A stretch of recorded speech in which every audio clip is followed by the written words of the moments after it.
Di Gedung Kesenian Gede Manik Singaraja, inilah dia serangkaian kegiatan Education tahun 2024.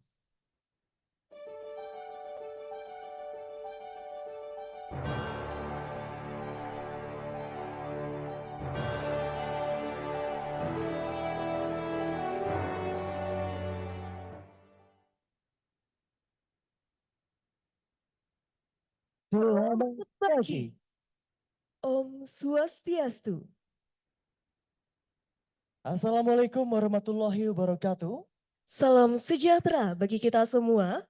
Salam, namo budaya, salam kebajikan dan tentunya salam Salam harmoni. harmoni. Puji syukur kita panjatkan ke hadapan Tuhan Yang Maha Esa karena atas berkat dan rahmat-Nya lah di serangkaian kegiatan Eductions tahun 2024 yang diselenggarakan oleh HMJ Pendas FIP Undiksa dan tentunya dengan keadaan sehat walafiat. Baik, selamat datang kami ucapkan kepada seluruh hadirin di Gedung Kesenian Gede Manik Singaraja. Dan kami juga mengucapkan selamat datang kepada hadirin yang sudah bergabung via platform Zoom Meeting dalam serangkaian kegiatan Education, di mana kali ini akan diwarnai dengan talk show pendidikan nasional, kemudian semifinal dan final berbagai lomba, serta di akhir akan ada malam penghargaan. Namun sebelum itu ada pepatah mengatakan tak kenal maka tak sayang. Maka dari itu izinkan kami untuk memperkenalkan diri terlebih dahulu. Perkenalkan, nama saya Nanda dan rekan saya Saya Ardi. tentunya sangat berbahagia sekali karena diberikan kesempatan untuk memandu jalannya serangkaian kegiatan Education tahun 2024. Baik, sebelum kita beranjak ke acara pertama yaitu talk show pendidikan nasional, alangkah baiknya kita berdoa terlebih dahulu agar kegiatan kita hari ini berjalan dengan lancar. Baik, doa akan saya pandu menurut keyakinan dan kepercayaan masing-masing. Berdoa dimulai.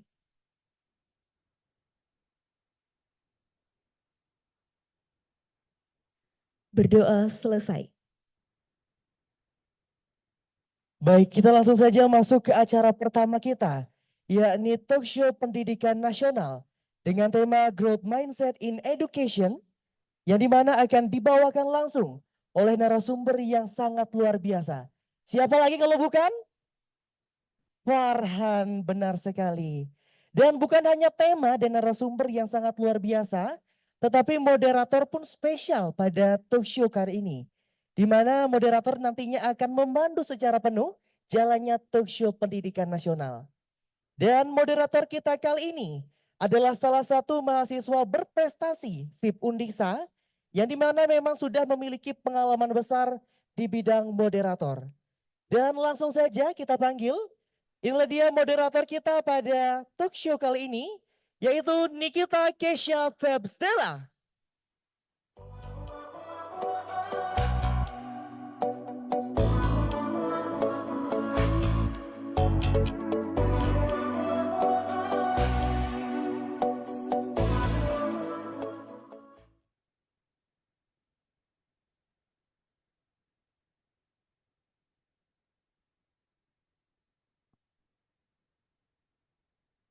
Cek, cek, oke. Sepertinya tadi saya perlu pendekatan terhadap mikrofonnya ya. Oke, selamat pagi Ardi, selamat pagi Nanda.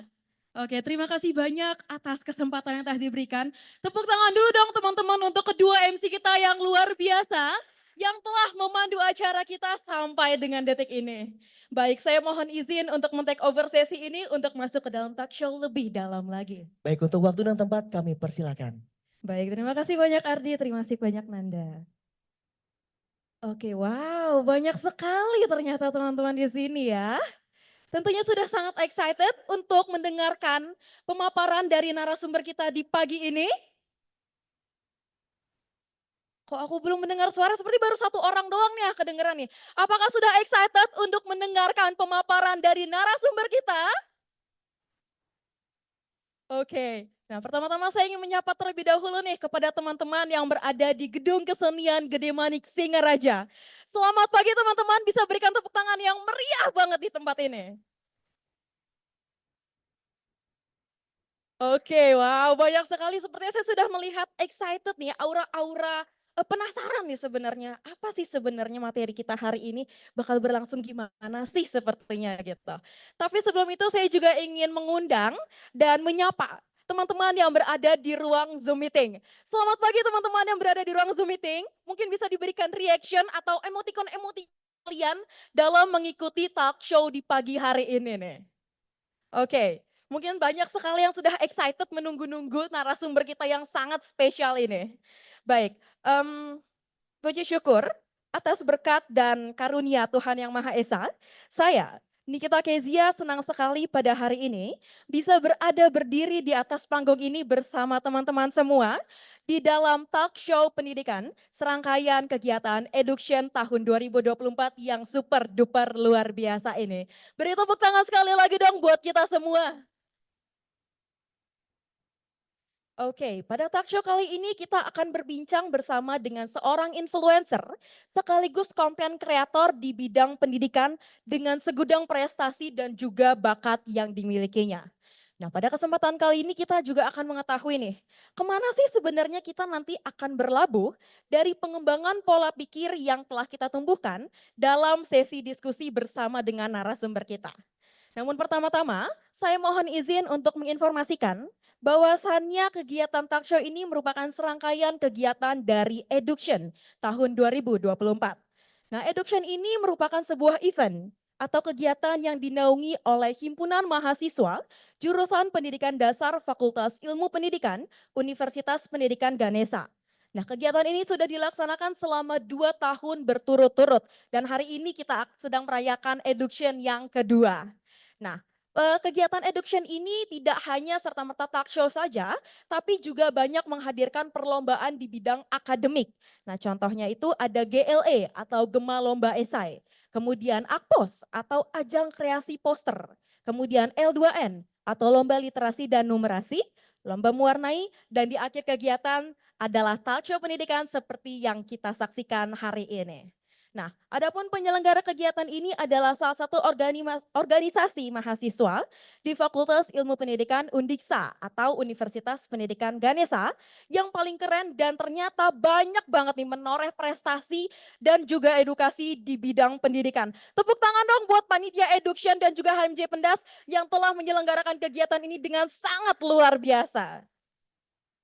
Baik, sepertinya sudah tidak sabar ya, mana sih narasumber kita sebenarnya nih, kenapa sih kakak ini di sini aja gitu. Nah, hari ini kita akan mendengarkan sebuah talk show atau pemaparan materi chit-chat dengan narasumber kita yang sangat spesial. Namun sebelum kita memanggil narasumber kita, saya mohon izin untuk membacakan juga background dari narasumber kita yang sangat spesial ini. Baik, narasumber kita hari ini ialah seorang influencer sekaligus konten kreator yang sering membagikan tips di bidang pendidikan. Tapi nggak sedikit nih karya yang berhubungan dengan kehidupan dengan generasi Z. Jadi nggak cuma pendidikan aja, tapi tips-tips untuk generasi Z itu gimana sih? Contohnya mungkin tips produktif yang udah sering kita lihat di konten media sosial beliau.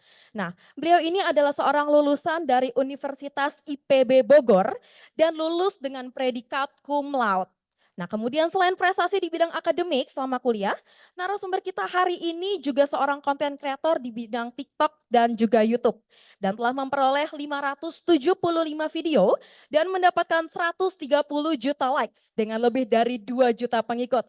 Nggak kebayang sepertinya banyaknya seperti apa kalau kita kumpulkan di Gedung Kesenian Gede Manik ini ya. Keren banget sepertinya narasumber kita pada pagi hari ini, tapi tidak berhenti di situ. Beliau juga sering berkolaborasi dengan berbagai brand atau merek ternama. Tidak hanya di bidang brand-brand prestis, namun juga pendidikan seperti Ruang Guru. Nah, juga melakukan beberapa research atau penelitian terkait topik yang ia angkat. Tidak hanya di TikTok dan juga YouTube nih. Beliau juga merupakan seorang influencer di Instagram dan telah meraih lebih dari 750.000 pengikut. Kita beranjak dari sosial media. Narasumber spesial hari ini sering sekali diundang menjadi guest speaker di berbagai sekolah, universitas, bahkan instansi di Indonesia atau di seluruh tanah air. Kemudian beliau juga menekuni karir sebagai President Director di LearnTera Bogor yang berfokus pada pencapaian akademik siswa, juga sebagai Presiden Komisioner nih di PT Fama Bangun Karya Jakarta dan masih banyak lagi. Wow, keren banget sepertinya background dari narasumber kita pada pagi hari ini. Tentunya dengan banyaknya background itu, dengan banyaknya prestasi kita semakin excited untuk mendengarkan pemaparan materi dan langsung ngobrol nih dengan narasumber kita yang spesial. Namun sebelum kita memanggil narasumber, kami mohon izin menginformasikan juga untuk seluruh peserta talk show yang berada di Gedung Kesenian Gede Manik maupun yang berada di ruang Zoom untuk mengisi link presensi melalui barcode yang sudah disediakan oleh panitia dalam screen ini atau mungkin dalam room Zoom. Mungkin untuk panitia, nah ini adalah barcode presensi, bisa di-scan teman-teman, bisa diisi presensinya sebagai bukti kehadiran dari kegiatan hari ini. Baik, untuk itu tanpa berlama-lama lagi, langsung saja kita sambut untuk berbincang lebih jauh lagi dengan narasumber kita. Ini dia kita sambut Kak Farhan. 솔직하게 난 말하고 싶어요 사라져 아니 사라지지 마내 맘을 보여줘 아니 보여주지 마 하루 종일 머릿속에 네 미소만 우리 그냥 한 Halo Kak 번만 Farhan, silahkan duduk di sini. 해볼래요 Kita mikrofonnya kakak.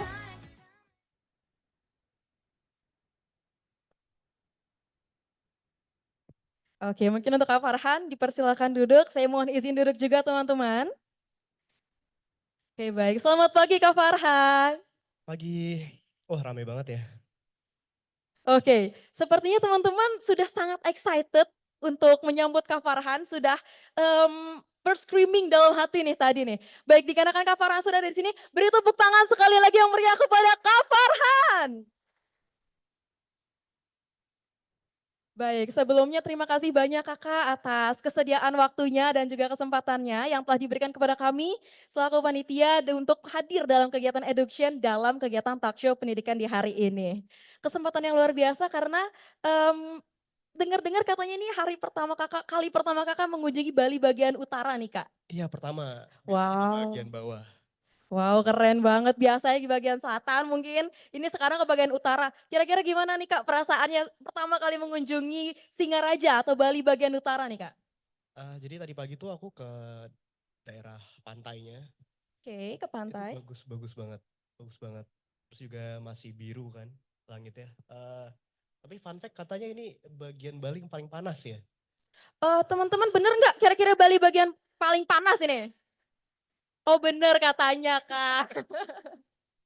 Oke, katanya banyak juga nih selentingan yang bilang matahari tepat di atas kepala katanya, saking Begitu. panasnya. Tapi lebih panas Surabaya sih daripada sini. Oke, kalau kata Pak Kak Farhan lebih panasan Surabaya nih. Kalau kata teman-teman mungkin nanti kita bisa sekalian berujung ketemu Kak Farhan juga di daerah Surabaya mungkin ya. Kamu katanya dari Bekasi ya? Iya, dari Bekasi, dari Jawa Barat juga kebetulan. Bekasi kan lebih panas ya? Bekasi lebih panas kan? Iya, lebih panas Iya. juga. Tapi panasnya ini ternyata lebih membara daripada kegiatan hari ini gitu ya ternyata. Oke deh, baik. Untuk mengawali sesi talk show kita hari ini, mungkin tanya jawab Cica dengan Kak Farhan. Aku mau izin tanya dulu nih, sebenarnya kesibukan kakak sekarang ini sedang apa aja sih? Karena lihat-lihat di medsos lagi hiking atau mungkin lagi ada kesibukan bagaimana Kak? Jadi kesibukan utama sih sekarang itu lagi cari beasiswa.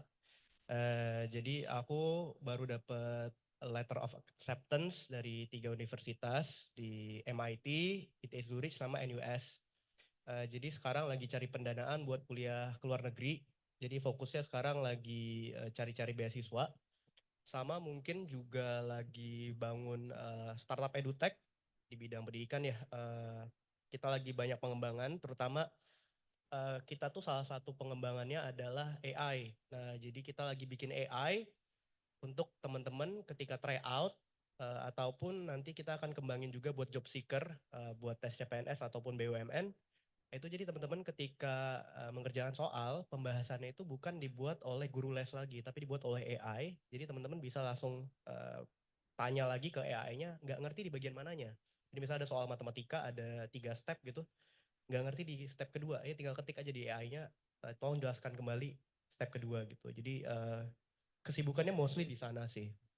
Oke, wow produktif sekali ya karena kita ngelihat dari media sosial banyak sekali kegiatan dari Kak Farhan ternyata di balik itu ada lagi kegiatan-kegiatan lainnya nih ternyata nih. Oke baik, ngomong-ngomong soal kegiatan dan juga produktif nih kira-kira Kak. Berhubungan dengan tema hari ini yakni kan growth mindset in education. Nah produktif itu kan berkaitan dengan cara pandang kita, dengan cara pemikiran dan juga habit kita nih. Ngomong-ngomong kira-kira sebagai awalan mungkin pertanyaan kali ya Kak ya. Gimana sih cara Kak Farhan dalam membangun produktivitas? Karena mungkin, banyak sekali kegiatan-kegiatan nih, apalagi kita dari anak muda kan mau kayak gini, mau ikutin ini, tapi mungkin bingung gimana gitu. Mungkin dari Kak Farhan bisa dibagikan tips-tipsnya Kak, atau bagaimana ceritanya? Oke, bagiku tuh produktivitas tuh kayak apa ya, kayak rumus fisika gitu. Jadi outputnya itu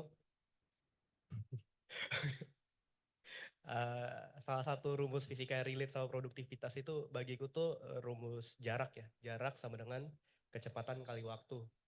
Nah, jarak itu bisa dibilang dengan outputnya gitu. Nah, jadi bagiku sendiri productivity itu luas ya, terlalu banyak gitu untuk disampaikan dalam waktu sejam. Nah, tapi pengertian produktivitas bagiku adalah seberapa efisien kita menggunakan waktu, bukan seberapa banyak kita melakukan aktivitas. Bagiku seperti itu. Karena mungkin banyak orang menganggap sibuk itu adalah produktif. For me enggak gitu. Banyak dulu temenku yang kuliah, organisasi, kepanitiaan, banyaklah kegiatan yang dilakukan, tapi nggak ada yang dia komit. Jadi semuanya nggak dapat, kuliahnya nggak dapat, organisasinya nggak dapat, esensinya apa, kepanitiaan juga nggak dapat. Bagiku adalah hal yang sia-sia gitu, ngapain? Sekali lagi produktivitas itu adalah kita melakukan semuanya itu dengan baik gitu, bukan melakukan banyak hal. Nah, jadi teman-teman, produktivitas itu jangan dianggap seperti sibuk. Sibuk itu nggak produktif. Tapi produktivitas itu adalah kita mengerjakan hal yang berarti bagiku. Nah, biasanya aku ini baru dapat si insight-nya tahun ini. Jadi aku baru baca buku Make Time, karyanya Jack Knapp. Jack Knapp ini adalah seorang karyawan di Google. Jadi dia membuat buku selagi menjadi karyawan di Google. Dia bilang bahwa produktivitas itu bukanlah melakukan banyak hal seperti kereta beriringan yang tiada henti, tapi produktif itu adalah kita bahagia di hari itu. Nah ini menarik karena kebanyakan orang juga menganggap bahwa produktif itu kan sibuk gitu ya, seperti tiada henti mengerjakan sesuatu. Nah di buku itu sebaliknya. Jadi buku ini menurutku dari buku-buku produktivitas lain adalah buku yang menarik karena dia lebih mengedepankan kebahagiaan dibandingkan hal-hal lain. Nah ini aku setuju.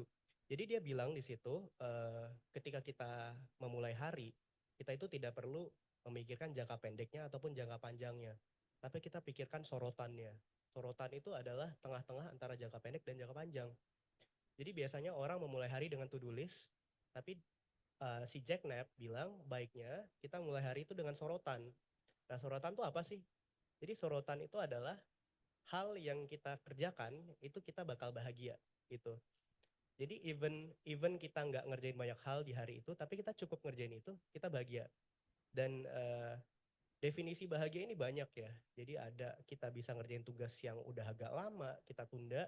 Bisa juga sesimpel kita belajar chord baru, chord gitar baru gitu.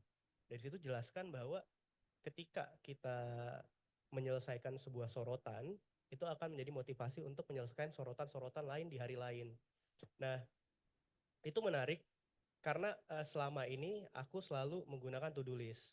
Nah, ketika memakai sorotan, benar gitu, hari itu jadi lebih bahagia karena kita berfokus pada satu kegiatan yang kita lakukan. Misalnya, ketika teman-teman nantinya udah bekerja, tentu itu adalah hal yang monoton. Pagi hari bekerja, sampai sore gitu kan bekerja. Nah, kadang ada beberapa kegiatan yang kita lewati karena nggak menjadi sorotan kita. Contohnya, misalnya, jadi si Jack Knapp ini awal mula tahu sorotan itu dari dia itu pulang ke rumah, dia udah punya anak. Dia pulang ke rumah, dia pas anak-anaknya main, dia tuh lagi main HP, lagi buka-buka email. Jadi kalau orang kantoran tuh suka balas-balasin email, buka email. Nah, jadi dia buka email tuh, buka email, scroll-scroll email, anaknya ngomong gini ke dia, masih kecil, masih umur 3 tahun, 4 tahun gitu ngomong, "Papa kok buka HP terus sih?" gitu. Itu adalah hal yang lucu kan ya buat orang tua, tapi si Jacknap itu nganggapnya personal gitu. Iya ya, kenapa ya aku masih pakai HP di luar jam kantor dan, eee, anaknya itu lagi main gitu sama dia, tapi dia masih main HP. Di situ dia ngerasa bahwa ada yang salah gitu, di hari dia ada yang salah. Padahal dia adalah dia nganggap selama ini dia itu adalah orang yang produktif, tapi kenapa dia nggak bahagia?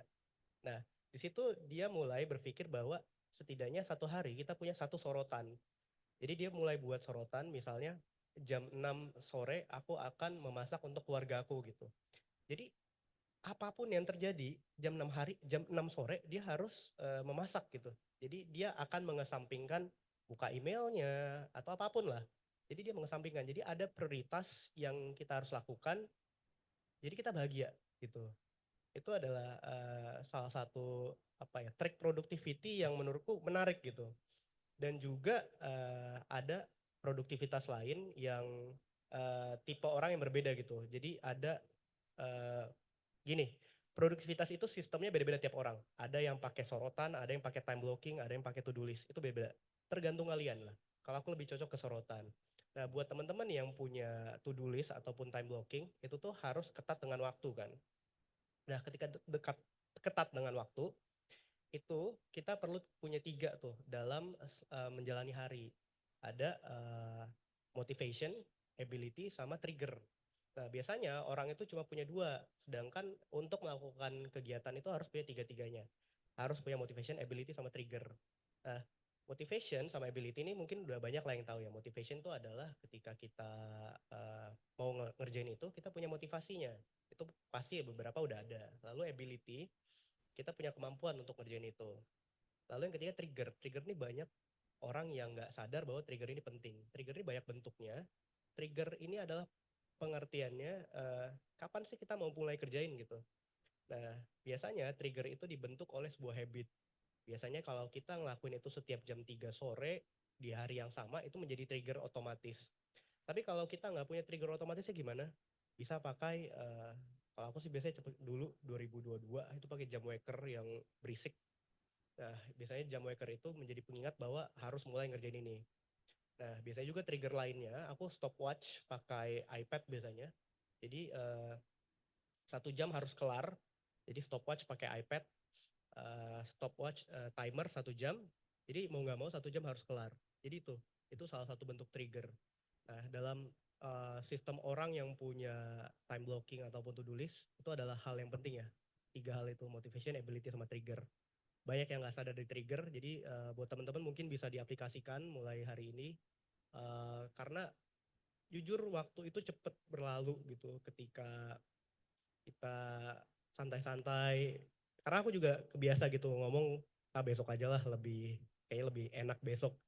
Pas besoknya ya besok lagi, besok lagi, besok lagi. Dan itu menjadi kereta beriringan bener. Dan hal itu harus di stop karena sadar nggak sih kalau kita ngomong mau mulai itu di hari Senin atau enggak mau mulai itu di bulan depan atau enggak di tahun depan, itu nggak bakal pernah terjadi gitu. Dan itu nyata gitu, nggak terjadi. Jadi pas di buku itu dia bilang, if you wanna change, start itu dari hari ini, dari detik ini gitu. Kalau mau berubah, jangan menunggu Senin itu, karena motivasi itu uniknya nggak datang selalu. Jadi kadang kalau kita datangnya hari ini, ya kalau kita nunggu Senin motivasinya udah hilang. Jadi itu sih, kalau mau berubah, start dari detik ini bahkan gitu.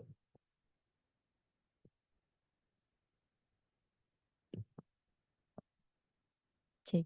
Oke, wow keren sekali. Jadi ada apa tadi? Motivation, ability, Sama trigger. dan juga trigger. Jadi seringkali mungkin kita punya motivasinya ada, ability-nya ada, tapi kadang mungkin suka susah ke trigger gitu kali ya untuk melakukan hal tersebut secara berkala gitu. Jadinya agak-agak susah productivity-nya kayak begitu. Nah, berhubungan dengan productivity dan juga tema hari ini kan saling terkait ya Kak ya. Produktivitas dan juga growth mindset nih.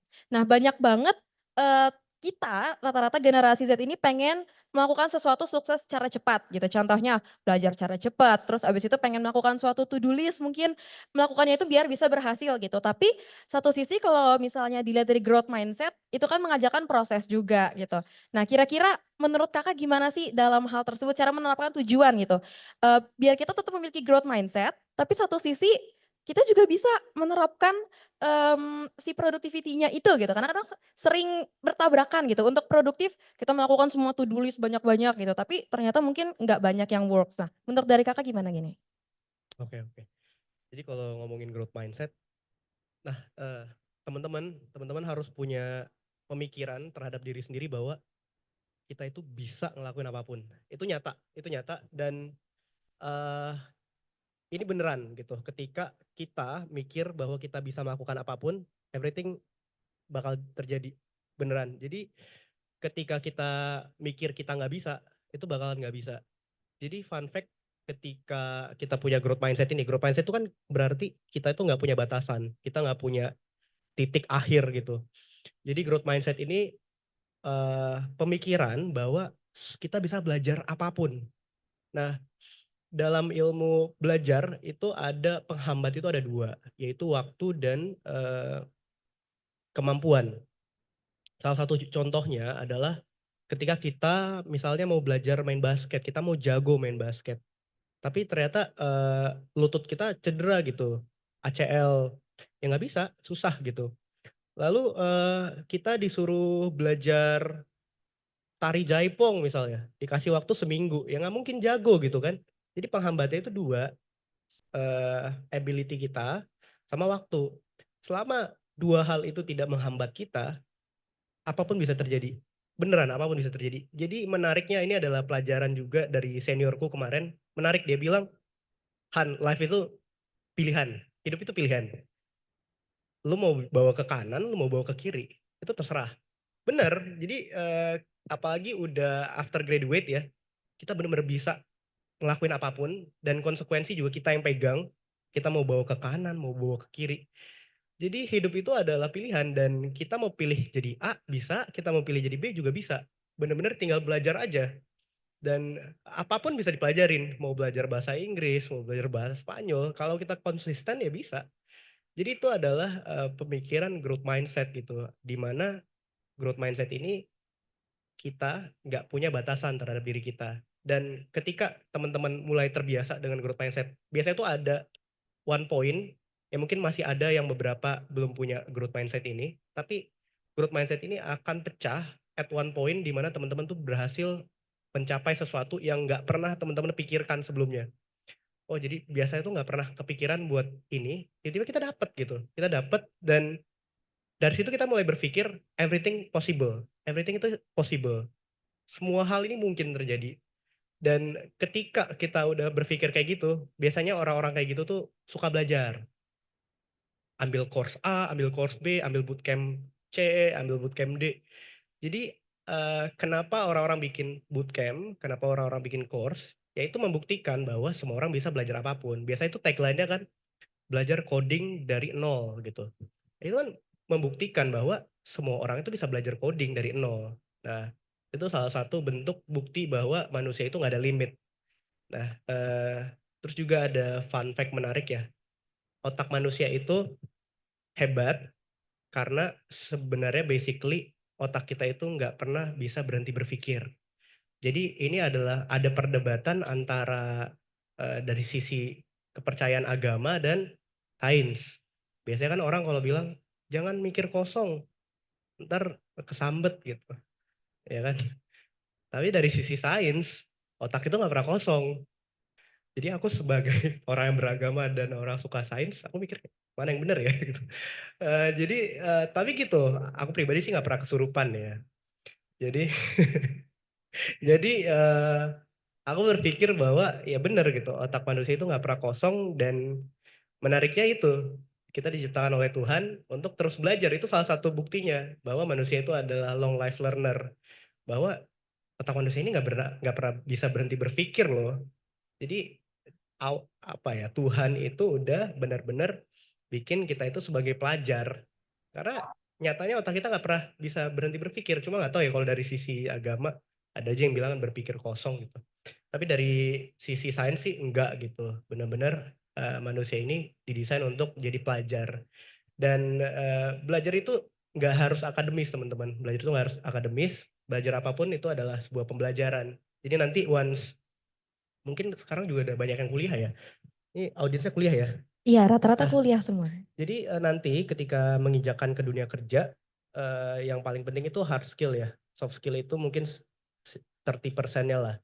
Tapi hard skill itu yang mungkin lebih kalian akan jual. Hard skill itu adalah bentuknya mungkin data analis atau programming. Jadi skill yang memang kita harus belajar.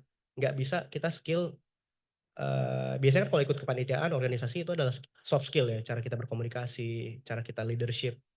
Tapi hard skill itu adalah hal yang harus kita bawa juga. Itu sangat penting. Nah, hard skill itu dari mana? Dari belajar. Kita mau bergelut di bidang IT ya. Mau nggak mau kita harus belajar coding ya. Atau UI, UX ataupun hal-hal yang serupa. Nah, itu tuh bisa belajar. Dan mungkin sekarang juga udah banyak bootcamp yang gratis. Bootcamp itu adalah program intensif buat latihan suatu skill. Itu biasanya 3 bulan, 5 bulan. Itu kalian diajarin dari 0 sampai 100 gitu. Itu salah satu bootcamp, ada juga course. Jadi banyak. Jadi buat teman-teman kuliah itu usahakan persiapkan itu untuk menuju dunia kerja. Karena itu adalah salah satu tolak ukur HR, tolak ukur interviewer untuk menerima kalian gitu. Overall itu. Oke, jadi kalau misalnya soal ngomongin nih soal growth mindset, itu juga berkaitan kalau misalnya kita tuh nggak bisa semuanya bareng langsung gitu, tapi harus satu persatu, lalu kemudian juga kita harus ada inisiatif untuk mempelajari itu secara lebih dalam lagi gitu ya Kak ya. Nah, ngomongin soal growth mindset masih nih, growth mindset dan juga productivity nih. Nah, generasi sekarang itu ingat kewalahan dengan banyaknya tugas dan target. Nah, terutama di bidang education ya, atau di bidang pendidikan lah gitu kan.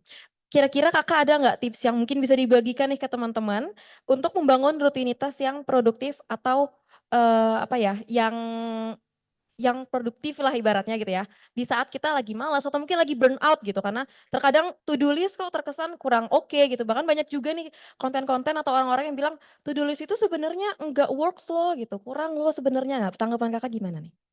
Oke, jadi mungkin sharing karena ini relate juga sama keadaanku dulu. Dulu saat aku semester 5, aku burnout, sangat burnout. Karena dulu aku itu buka bisnis sambil kuliah. Jadi, dulu tuh terlalu banyak yang harus dikerjain, terlalu banyak. Jadi sampai, apa ya, aku tuh tipe orang yang jarang nangisin tugas. Hampir nggak pernah nangisin tugas. At one night itu aku nangis gitu, karena saking beratnya hidup ini gitu. Tugas ada, kerjaan di bisnis juga ribet, kerjaan lainnya juga ribet, bener-bener everything itu seems kayak neken aku dari berbagai titik, jadi dari kiri, dari kanan, dari atas. Dari situ aku kepikiran untuk cuti kuliah saat itu. Pengen cuti kuliah, fokus dulu di hal lain. Tapi aku balik lagi, aku berpikir bahwa aku tuh kesini tuh buat kuliah, masa aku cuti kuliah gitu.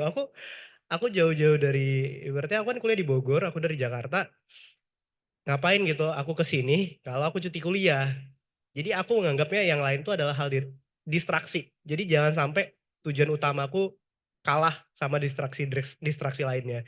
Jadi aku nganggap ya udah, aku coba breakdown. Satu hal yang powerful bagiku adalah membuat mind map.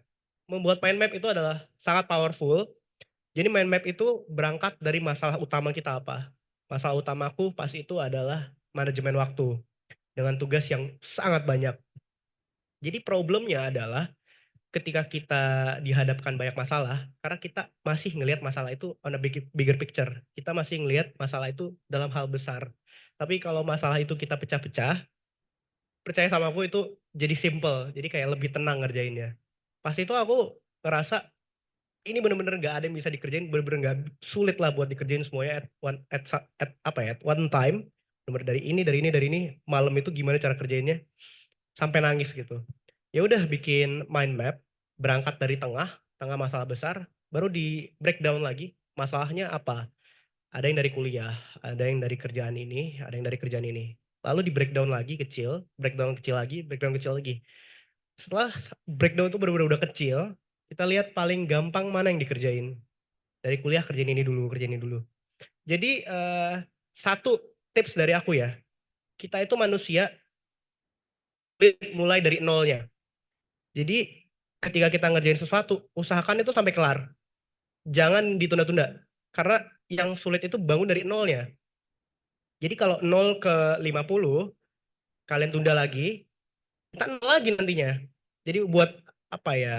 Jadi kan sebenarnya dalam ngerjain tugas itu kan gaining knowledge ya. Kita ngerjain tugas teknik sipil misalnya ngegambar. Kita udah gaining knowledge, kita udah coba cari referensinya bla bla bla.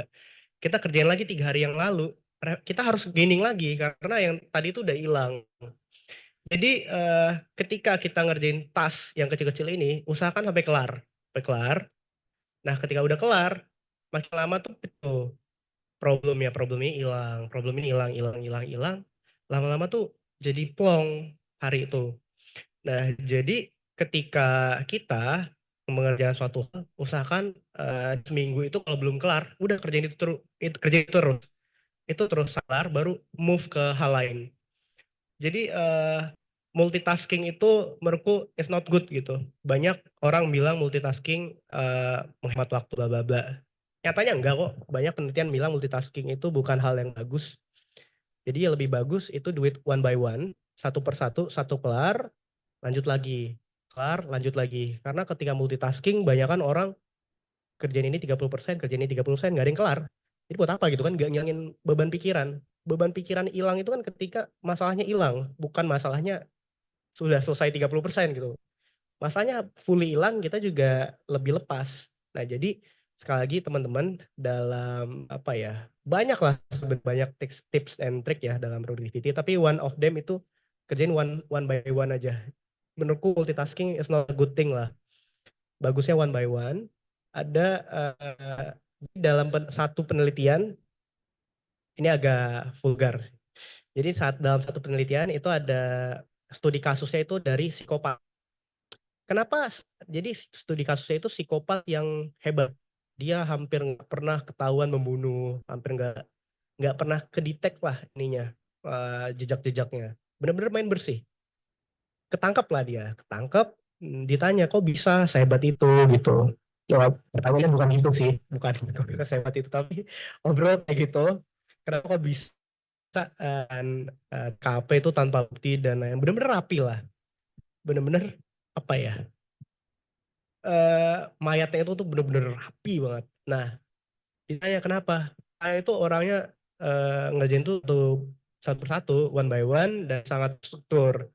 Jadi ketika dia berencana untuk membunuh gitu, dia udah berpikir gitu, mau ngelakuin A, B, C, D, dan pertama aku harus potong-potong, habis potong-potong, darahnya dibersihin. Habis itu dibuang kemana? Dia tuh bener-bener do it one by one. Jadi dia bilang banyak psikopat lain yang gagal karena dia melakukan sama bareng gitu. Jadi darahnya dibersihin, tulangnya juga dipotong. Jadi kayak nggak terstruktur kerjanya, nggak one by one. Lebih baik katanya one by one. Jadi ya di balik cerita aneh itu ada hikmah yang bisa diambil gitu kan, bahwa lebih baik bekerja itu one by one daripada multitasking. Nah itu mungkin sedikit cerita unik ya dari sebuah jurnal gitu. Oke, jadi di one by one karena sering banget kita, oh hari ini ada kegiatan ini gitu. Oh sekalian dia sambil dari kelas sambil ngerjain tugas gitu kan bisa multi screen gitu ceritanya. Jadi mungkin tips dari Kak Farhan ialah do it one by one gitu. Nah Kak ngomongin tadi soal to do list nih dan juga time blocking. Nah mungkin banyak banget teman-teman yang sudah overwhelmed mungkin ya burnout sama kegiatan. Mungkin sudah dilakukan, to do list sudah ada, lalu kemudian time blocking sudah ada, tapi ternyata terkesan merasa nih kayaknya kok kurang efektif ya gitu. Masih tetap aja berkutat di masalah yang sama gitu. Bahkan mungkin tugas atau kerjaan dari minggu-minggu sebelumnya kok belum selesai-selesai padahal udah dilakukan metode-metode seperti itu gitu. Nah kira-kira menurut Kakak mungkin apa ada mungkin tips dari pembuatan time blocking itu atau mungkin hal lain yang mungkin selain daripada story highlight ya? Sorotan. Ya sorotan, dari sorotan yang sempat Kakak infoin tadi. Oke. Jadi sekali lagi ya sistem produktivitas kita itu adalah sistem yang kita buat sendiri. Jadi kebanyakan orang itu niruin YouTuber, niruin influencer, sebenarnya nggak kayak gitu. Jadi kita cobain dari mereka, oh ternyata nggak cocok, kita coba cari cara lain. Jadi aku pribadi, aku tuh suka yang simple gitu, apa-apa simple. Nah beberapa temanku tuh harus pakai template Notion yang bener-bener agak ribet. Jadi dia daftarin kegiatan dia bla bla bla. Nah bagiku kayak gitu malah menunda hariku gitu. Malah makin banyak merencanakan untuk mengerjakan sesuatu daripada mengerjakannya. Aku rasa gitu. Ketika aku bikin banyak perencanaan, kalau nggak dikerjakan kan percuma gitu. Kita habisin waktu buat off ngerjain. Jadi kan sebenarnya berpikir untuk mengerjakan, merencanakan untuk mengerjakan, membayang-bayangkan mengerjakan itu kan nggak mengerjakan. Jadi itu sama aja kayak kita nggak ngapa-ngapain sebenarnya. Jadi bagiku hal yang apa ya men-triggerku untuk melakukan sesuatu itu membuat hal simpel di pagi hari. Nah biasanya aku pagi hari cukup berpikir bahwa apa sih mau garis besar yang mau aku kerjain gitu. Lalu nanti di setiap garis besar itu aku baru pikirkannya nanti ketika mau mulai ngerjain itu, nanti aku breakdown aku tuh biasanya pakai sticky notes, cukup dari itu. Nah cuma pas kuliah aku berbeda, biasa aku pakai time blocking ya. Kalau kalian pernah dengar ini Parkinson Law, itu tuh dia perlu membuat deadline untuk diri sendiri. Jadi biasanya kan kita kalau dikasih deadline sama dosen 1 minggu, ya kita kerjainnya H-1 ya, atau bahkan hari H gitu. Atau 1 bulan, ya kita kerjainnya di hari ke-29 ya kan. Ya ya nggak salah gitu kalau bener, kalau ngerjainnya selesai juga nggak salah. Cuma kan kadang lebih baik plong di depan kan, lebih baik plong di depan, jadi nanti kalau ada revisi atau hal-hal lainnya kita bisa segera revisi. Nah jadi aku pribadi selalu menerapkan ini pas kuliah, jadi aku membuat deadline sendiri. Karena aku percaya bahwa pas kuliah, tugas itu nggak pernah berhenti. Jadi ketika kita nunda di minggu ini, tugas kita ada 7. Kita nunda di minggu ini, kita decide buat kerjain di minggu depan. Ya tugas itu jadi 14, bukan tetap 7. Jadi agak susah gitu kalau kita tunda. Jadi bagiku aku membuat deadline sendiri. Nah, salah satu trikku tuh pakai iPad itu powerful. Jadi pakai iPad aku kerjain sejam, timernya itu sejam. Jadi pas timernya itu udah 00.15 gitu. Jadi aku bener-bener ngerjain itu super cepet jadi ya. Jadi ngerasa ini kayak ujian gitu, ngerasa kayak ujian. Jadi mau nggak mau sejam kelar. Nah, itu salah satu trik juga buat run through kerjaan. Ataupun juga sempat dulu pakai Pomodoro. Nah, Pomodoro itu adalah biasanya aku di perpustakaan 35 menit ngerjain tugas, 15 menit jalan-jalan di perpus, ngeliat-liat buku, terus balik lagi ke meja, kerjain lagi 35 menit, terus jalan-jalan lagi 15 menit. Nah, itu tuh sampai malam, biasanya dari sore sampai malam, ya semua kerjaan kelar. Jadi banyak apa ya, banyak teknik-teknik yang bisa kita coba ke diri kita, mana yang paling cocok gitu, mana yang paling cocok. Jadi nggak semua orang cocok dengan timer itu, nggak semua orang cocok juga sama to do list. Jadi coba eksperimen. Jadi apa ya, hidup itu perlu di-reset gitu hidup kita.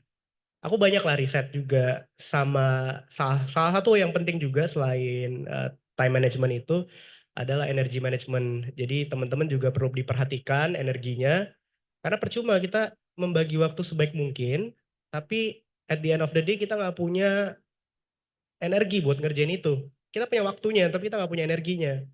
Nah itu tuh perlu dipertimbangkan juga. Jadi dulu aku pas awal-awal kerja Desember 2023, aku eksperimen untuk energy management ini. Aku eksperimen dengan cara, jadi hari pertama aku coba pulang nyetir sendiri bawa mobil. Oke, hari kedua aku pulang pakai KRL. Hari ketiga aku pakai Transjakarta. Hari keempat aku pakai Transjakarta plus MRT. Hari kelima benar-benar MRT. Nah, dari situ aku pelajari mana sih yang paling less capek gitu. Yang paling lama sampai itu adalah MRT. MRT itu paling lama sampai, tapi paling nggak lelah. Naik mobil itu paling cepet, tapi paling lelah. Jadi aku ngerasa percuma aku punya waktu lebih di malam hari, tapi capek. Makanya orang-orang suka suka nonton gitu ya di TikTok, kosan itu sekarang udah kayak tempat tidur aja, besoknya karena kerja lagi gitu. Nah, itu aku ngerasain tuh pas bawa mobil. Jadi bener-bener sampai rumah itu jam 7, udah langsung tidur aja, besok kerja lagi. Jadi kayak monoton aja hidup. Nah, pas coba pakai MRT memang lebih lama, nyampenya tuh jam 7.30, lebih telat 30 menit, tapi lebih banyak energi untuk melakukan sesuatu. Jadi masih bisa laptopan, masih bisa nonton YouTube. Jadi gitu, energi manajemen itu salah satu hal yang fundamental juga. Bahkan menurutku jauh lebih penting daripada time management. Karena kita percuma punya waktu tapi nggak punya energi. Nah, energi itu juga banyak ya cara hematnya, dari kita atur pola makan sampai ke kita sedikit berbicara juga menarik ya. Jadi semakin banyak kita ngomong, ternyata itu semakin sedikit energi kita at the end of the day ya, semakin sedikit. Jadi banyak lah trik-triknya juga. Overall itu sih kalau untuk tadi ya time management. Oke, berarti poinnya adalah gimana sih cara kita memanage waktu kita dan juga energi manajemen ya, energi manajemen lebih baik daripada time management. Karena itu memiliki impact yang gak kalah besar juga gitu. Nah, ngomongin soal gimana cara kita mengatur ke diri kita sendiri nih Kak.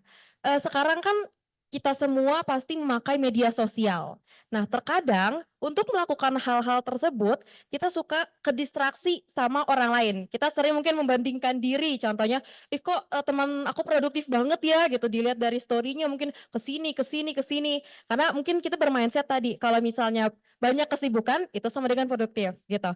Nah, jadi secara nggak langsung kita kan fokus ke teman kita itu, bukan fokus ke pengembangan diri kita sendiri gitu. Dan juga sehubungan nih dengan growth mindset gitu kan, pemikiran untuk berproses itu, kemudian juga apa yang udah kakak sampaikan tadi, kira-kira gimana sih biar kita bisa fokus ke diri kita sendiri, instead of melihat orang lain atau membanding-bandingkan diri kita dengan media sosial. Oke, tes. Oke, mungkin diawali dari pertanyaan bagaimana kita mengurangi sosial media sebagai distraksi ya. Nah, sekarang tuh ada penelitian yang sangat relate dengan ini lagi dikembangin, namanya tuh digital minimalism. Jadi bagaimana kita meminimalisir penggunaan digital, tapi padahal kita memang harus digital gitu. Nah, itu adalah hal yang sangat sulit. Banyak orang bilang sangat sulit, bagaimana kita mengurangi bau-bau digital. Nah, tiap hari kita harus pegang digital, harus bahkan. Semua orang itu udah pakai laptop, udah pakai HP gitu. Jadi bener-bener itu tuh hal yang nggak bisa, apa ya, kita nggak bisa hidup tanpa HP gitu. Bener-bener nggak bisa. Ya kalau kita nggak bawa HP gitu, ya gimana gitu, belajar juga susah, apa-apa susah. Tapi di sisi lain, HP ini adalah sebuah distraksi yang sangat besar. HP ini adalah distraksi yang sangat besar. Jadi kalau teman-teman sadar gitu, ketika kita mau mulai produktif, kadang kita ke distract sama satu notification dan berakhir kita 7 jam di situ. Mungkin awalnya notification salah satu e-commerce gitu ya. Oh, kita jadi scroll barang, pindah ke Instagram, pindah ke TikTok, pindah ke Twitter, pindah lagi ke Instagram. Begitu terus lah. Dan itu juga beberapa kali aku rasain gitu. Jadi memang ini adalah tantangan yang sulit, dan bagiku sendiri itu ada step-step juga dalam beberapa research buat digital minimalism. One of them itu adalah kita hindari penggunaan di saat pagi hari. Nah, itu sangat powerful ternyata. Jadi kalau teman-teman apa ya, cobain satu hari ini misalnya pagi hari pegang HP, dan di hari lainnya itu nggak pegang HP. Itu perbedaannya signifikan. Simple tapi signifikan. Jadi saat kita tidak pegang HP pas pagi hari, itu kita bisa produktif, katanya itu 3 until 4 hours in the morning, instead of kita pegang. Nah, jadi caranya itu salah satunya kalau aku adalah aku taruh HP itu di ruangan lain. Jadi nggak dekat tempat tidur. Biasanya kalau dekat tempat tidur kita refleks ambil gitu, kita refleks ambil. Nah, aku ganti alarmku ke jam waker yang berisik itu. Nah, jadi nggak perlu alarm pakai HP. Nah, ketika pagi hari udah nggak usah dipikirin dulu HP-nya. nanti ambil lagi tuh jam 10 atau jam 9. Misalnya kita bangun jam 5, kita ambil tuh jam 10 atau jam 9. Itu coba eksperimen pas weekend kayak gitu. Hari Sabtu pegang HP, hari Minggu enggak. Coba aja eksperimen kayak gitu. Rasain significantly itu pasti bener-bener beda banget hari kamu Sabtu atau Minggu. Nah, terus juga salah satu teknik yang powerful itu adalah matiin notification. Nah, karena notification itu adalah salah satu trigger kita untuk buka-buka yang lain. Tanpa sadar, notifikasi apapun, notifikasi e-commerce, notifikasi sosial media itu pasti nge-trigger kita untuk buka. Jadi baiknya kalau kita memang mau blocking time 3 jam untuk belajar, ya udah kita notifikasinya kita matiin dulu. Atau kita taruh di tempat yang agak jauh aja HP itu sebenarnya. Itu sih. Nah, kalau kita ngomongin tadi sosial media itu sebagai apa ya, ajang membandingkan diri ya. Ya, hampir semua orang lah begitu ya. Ketika kita lagi on our lowest, tiba-tiba kita lihat pencapaian teman-teman, pasti ngerasa diri kita kecil, ya kan? Diri kita nggak berguna dibanding dia atau apapun itulah. Nah, itu kan sebenarnya didasari oleh nama itu self esteem. Self esteem itu adalah cara kita memandang ke diri kita sendiri. Jadi ada beberapa orang yang punya self esteem rendah, ada juga yang punya self esteem tinggi. Jadi ada tuh orang yang percaya diri banget, dia bisa ngelakuin apapun dia ngerasanya. Dia bisa mencapai ini, mencapai itu karena dia punya self esteem yang tinggi. Nah, berbeda dengan teman-teman yang punya self esteem yang rendah. Self esteem yang rendah berarti kita memandang diri kita rendah. Kita memandang diri kita tuh nggak punya value. So, gimana caranya kita memandang diri kita tinggi ataupun kita memandang kita punya value. So, make the value gitu. Kita bikin value-nya. Caranya kita bikin value apa? Ya kita belajar sebuah skill, sebuah apa ya, keterampilan yang bisa kita tonjolkan di diri kita. Itu yang secara nggak langsung bikin self esteem tinggi. Contohnya, temanku ini jago coding gitu. Dia ketika ngelihat teman-temanku lain yang jago main basket, banyak fans ceweknya gitu ya. Jadi biasa aja karena dia ngerasa dia jago main basket tapi nggak jago coding gitu. Aku jago coding, aku kerja di Tokopedia kok gitu kan. Ibaratnya gitu. Jadi ada satu skill yang bisa kita tonjolkan sehingga membuat self esteem kita menjadi tinggi gitu. Self esteem kita naik, value kita naik. Nah, dari situ. Itu adalah salah satu cara untuk stop membanding-bandingkan diri sama orang lain. Dan juga mungkin kita bisa kutip dari buku Atomic Habits bahwa sebenarnya hidup itu lebih baik 1% lebih baik dari diri kita yang sebelumnya. Jadi bukan 1% lebih baik dari orang lain ataupun dari saudara kita, orang tua kita atau siapapun itu, tapi 1% lebih baik dari diri kita is enough gitu every day. Nah, 1% ini bisa kita artikan dalam arti apa?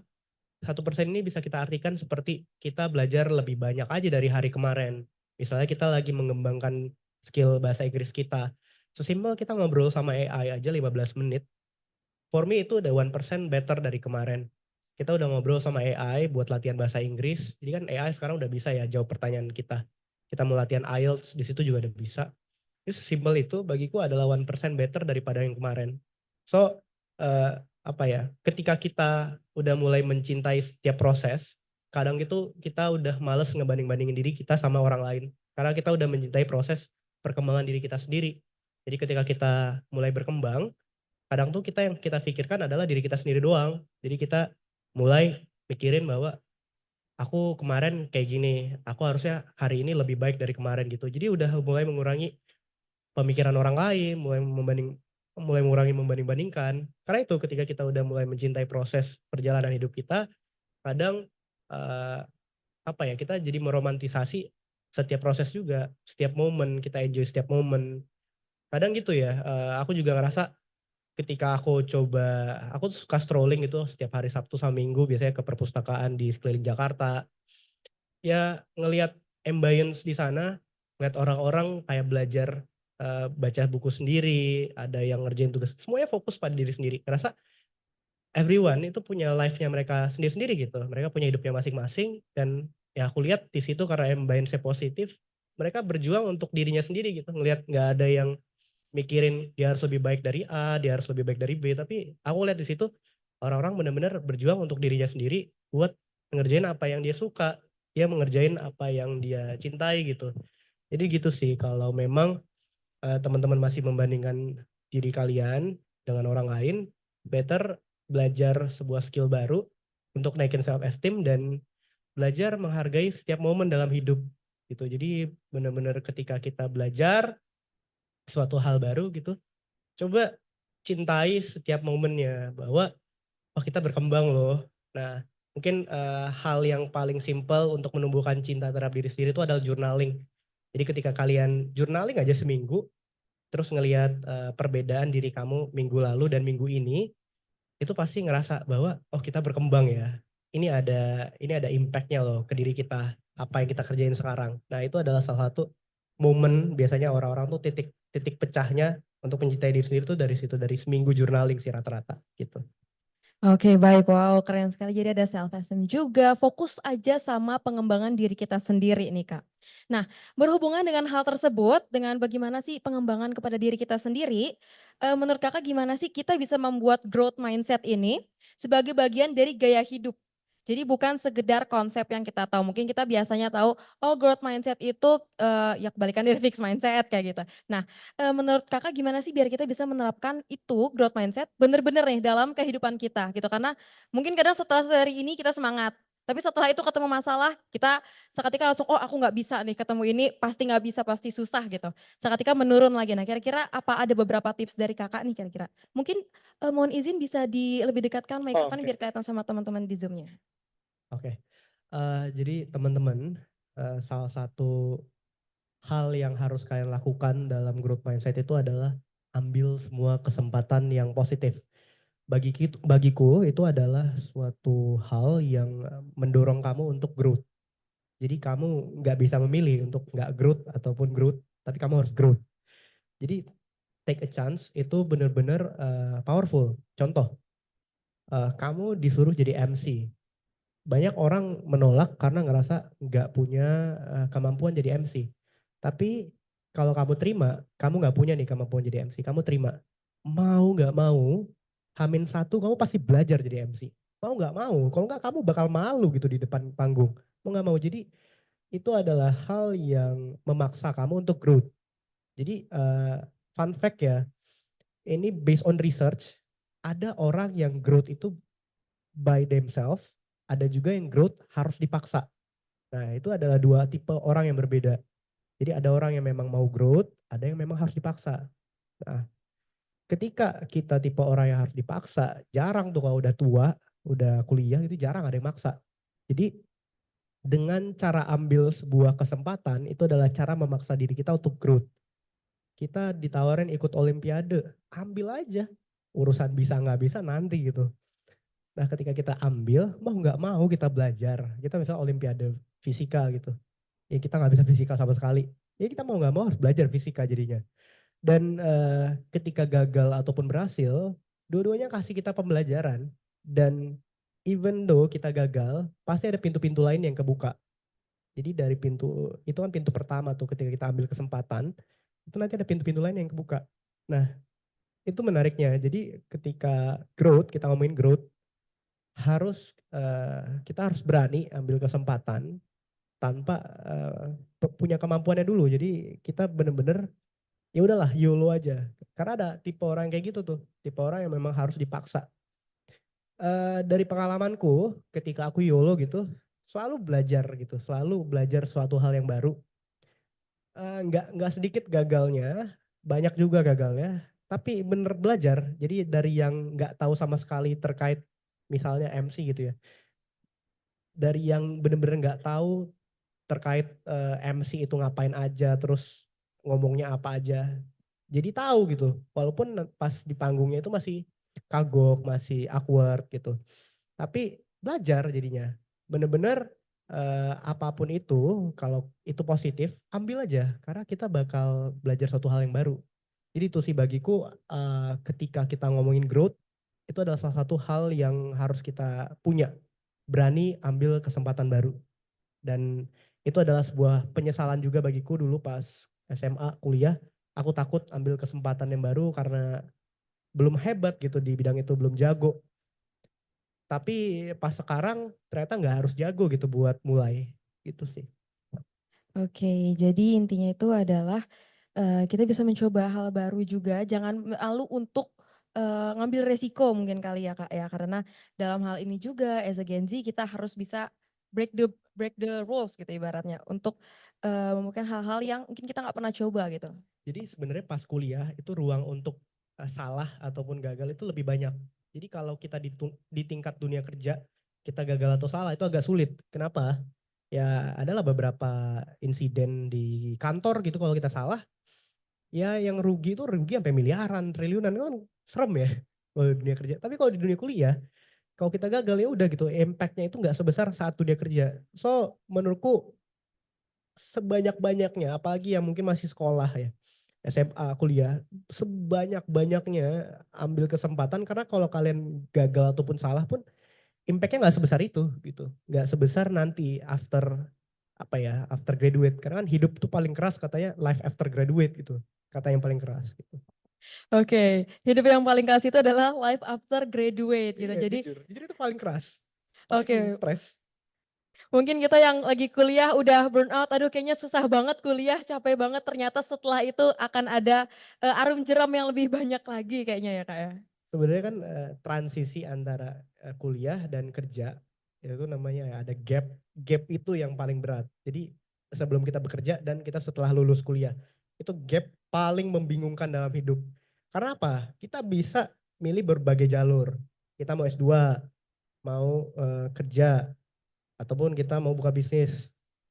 Nah, kerja mau apa nih? Mau bidang A, bidang B, bidang C. Oh, kita sukanya bidang A. Dapatlah bidang A. Mau masuk ke situ pun susah lagi cari kerjanya. Jadi benar-benar sangat membingungkan. Jadi ada beberapa titik juga orang sampai ya udahlah mana aja yang nerima gua gitu. Ada sampai segitunya. Jadi benar-benar ya hidup yang nggak bisa ditebak sih life after graduate itu. Makanya sebisa mungkin jangan menyesal karena ketika lulus kuliah itu kan sebenarnya kita udah on our own ya. Tapi kalau pas masih kuliah itu kita masih punya waktu buat belajar gitu. Kita belajar ambil course bla bla bla. Banyak orang nyesel itu karena ketika kuliah dia nggak belajar apa-apa ternyata. Jadi pas lulus kosong aja otaknya. Nah itu jangan sampai terjadi di kalian. Karena buat apa nama kalian ada sarjana A apa. Misalnya aku sarjana teknik tapi nggak bisa gambar teknik kan aneh gitu ya. Nggak bisa, aku teknik sipil tapi nggak bisa ngitung struktur. Itu adalah kegagalan dalam kuliah berarti. Kita gagal dalam berkuliah. Nah itu jangan sampai terjadi. Jadi pesanku lah buat teman-teman, seriuslah dalam berkuliah karena itu satu-satu hal yang bisa kita bawa saat kita graduation gitu. Kalau kita cuma bawa kemampuan berbicara, kemampuan apa, ya itu sama aja. Anak SMA juga bisa ngomong kok. Tapi perbedaan anak SMA dan anak kuliah apa? Di skillnya gitu. Skill apa yang kita pelajari saat kuliah gitu.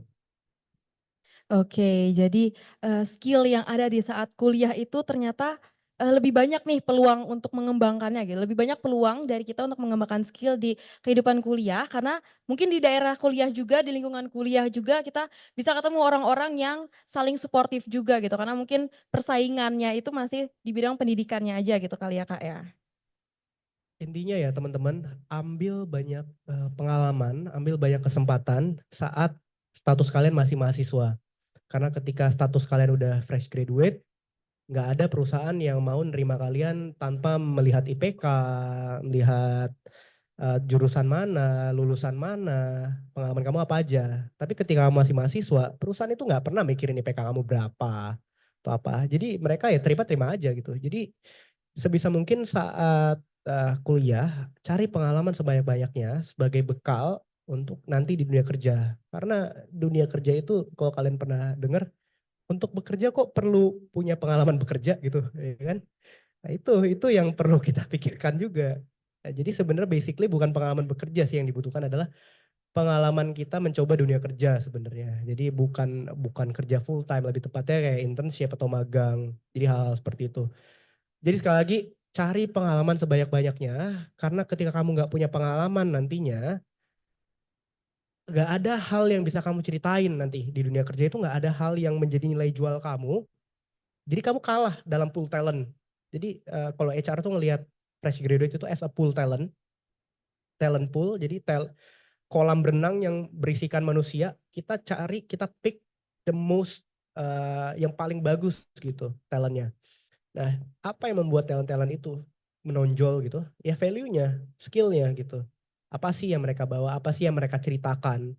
Sehingga kita tuh tertarik untuk rekrut mereka. Nah, dibilang pentingan pengalaman atau akademis, dua-duanya penting. Beberapa perusahaan lihat IPK juga kok. IPK itu di mata perusahaan adalah keseriusan kita dalam belajar. Sebuah komitmen. Jadi kita komitmen nggak orangnya. Nah, itu bisa dibuktikan oleh IPK. Jadi penting nggak untuk cari pengalaman? Penting. Penting nggak untuk akademik juga? Penting. Dua hal itu penting. Jadi sulitnya kuliah itu apa? Ya kita harus membalancekan dua hal ini. Jadi kita nggak bisa fokus akademis aja dan kita nggak bisa fokus ke pengalaman aja. Dua hal ini penting. Dua hal ini penting. Jadi pesanku sangat amat manfaatkan waktu kamu saat kuliah karena jujur life after graduate itu adalah hal yang sangat susah ya dijalani dan kita sulit untuk balik lagi gitu ke dunia kuliah itu nggak bisa kita perbaiki. Jadi memang semua orang punya timeline-nya masing-masing, tapi banyak orang yang nggak tahu ketika kita gagal saat satu timeline, nggak semua orang nggak punya kekuatan untuk recover terhadap kegagalan itu. Nggak semua orang punya oke lah, semua orang punya jalannya masing-masing. Tapi ketika gagal, kuat nggak kamu untuk recover, untuk balikin jalan kamu yang ke jalan yang benar? Kamu salah jalan, kuat nggak kamu recovernya? Itu tantangannya. Jadi teman-teman kalau bisa, jangan salah jalan aja dulu, jangan salah jalan. Fokus ketika kuliah, fokus cari pengalaman dan fokus di akademiknya. Dua hal itu aja dipikirin dulu. Baru supaya kalian secure nanti ketika masuk ke dunia kerja. Karena jujur persaingan kerja itu gila banget. Jadi mungkin cerita sedikit pas aku apply ke BUMN, total pendaftar 6.300-an. Tebak yang lolos sampai sesi akhir berapa? Coba tebak. 100, 200. Yang lolos sampai tahap akhir itu 4 orang. Jadi dari 6.000 itu ke 4 orang, bayangin. Segila apa ya dunia kerja ini? Aku pas ngeliat itu bener. Oh iya ya, nyari kerja tuh bener susah banget ya. Dulu pas UTBK kursiku yang ngerebutin tuh 1.300 orang. Kursinya ada 32. Masih oke. Ini 6.000, kursinya cuma 4. Bayangin. Kan apa nggak gimana ya? Yang lihatnya tuh bener-bener orang tuh berdarah-darah gitu lah. Jadi ya 4 orang inilah yang punya value yang dianggap perusahaan bahwa oh mereka yang stand out di antara 6.000 orang lainnya. Bahkan lebih gilanya lagi kemarin di RBB, rekrutmen bersama BUMN yang memang satu pintu ya di kementerian. Jadi Kementerian BUMN itu punya naungan namanya FHCI. FHCI ini adalah sebuah organisasi tingkat perusahaan instansi. Dia mengelola sumber daya manusia di tingkat BUMN. Nah FHCI ini menyelenggarakan rekrutmen bersama BUMN. Jadi semua BUMN itu dibuka, Pertamina, Mandiri dan lain-lain itu dibuka. Nah di sana itu rasionya itu 1:100. Nah, ada beberapa perusahaan mereka buka lowongan itu 50.000, tapi mereka cuma terima 50 orang. Bayangin, ngapain mereka buka 50.000 tapi cuma terima 50 orang. Itu kayak aduh. Jadi pas itu kan aku ikut as selektornya, aku sebagai orang yang menyeleksi. Jadi bukan sebagai orang yang ikut. Nah, ketika aku seleksi, jujur aja aku juga ngerasa aduh, ngekat berapa puluh ribu orang gitu. Jadi sekali tahapan ngekat ribuan orang, ngekat lagi. Itu aja ngerasa capek gitu. Kenapa kita harus rekrut banyak-banyak, sedangkan kita mau ambil 50 orang doang. Nah jadi itu adalah kebijakan sih dari BUMN bahwa oh kita harus ambil segitu. Jadi kalau kita mau ambil 100 orang, kita harus buka buat 100.000 orang. Jadi kebayang kan lebih banyak yang gagal daripada yang dapat gitu. Jadi itu PR-nya ketika kita udah graduate, bagaimana kita stand out dari orang lain. Dan cara kita stand out dari orang lain, itu adalah pengalaman kita saat kuliah dulu. Kita seberapa banyak kita belajar sesuatu, course apa aja yang telah kita pelajari, kita telah belajar skill A, skill B gitu. Jadi bagiku skill-skill kayak Microsoft Word, Microsoft Excel, 100.000 orang pun juga punya gitu. Apa yang bedain kamu dari orang lain sebenarnya itu sih.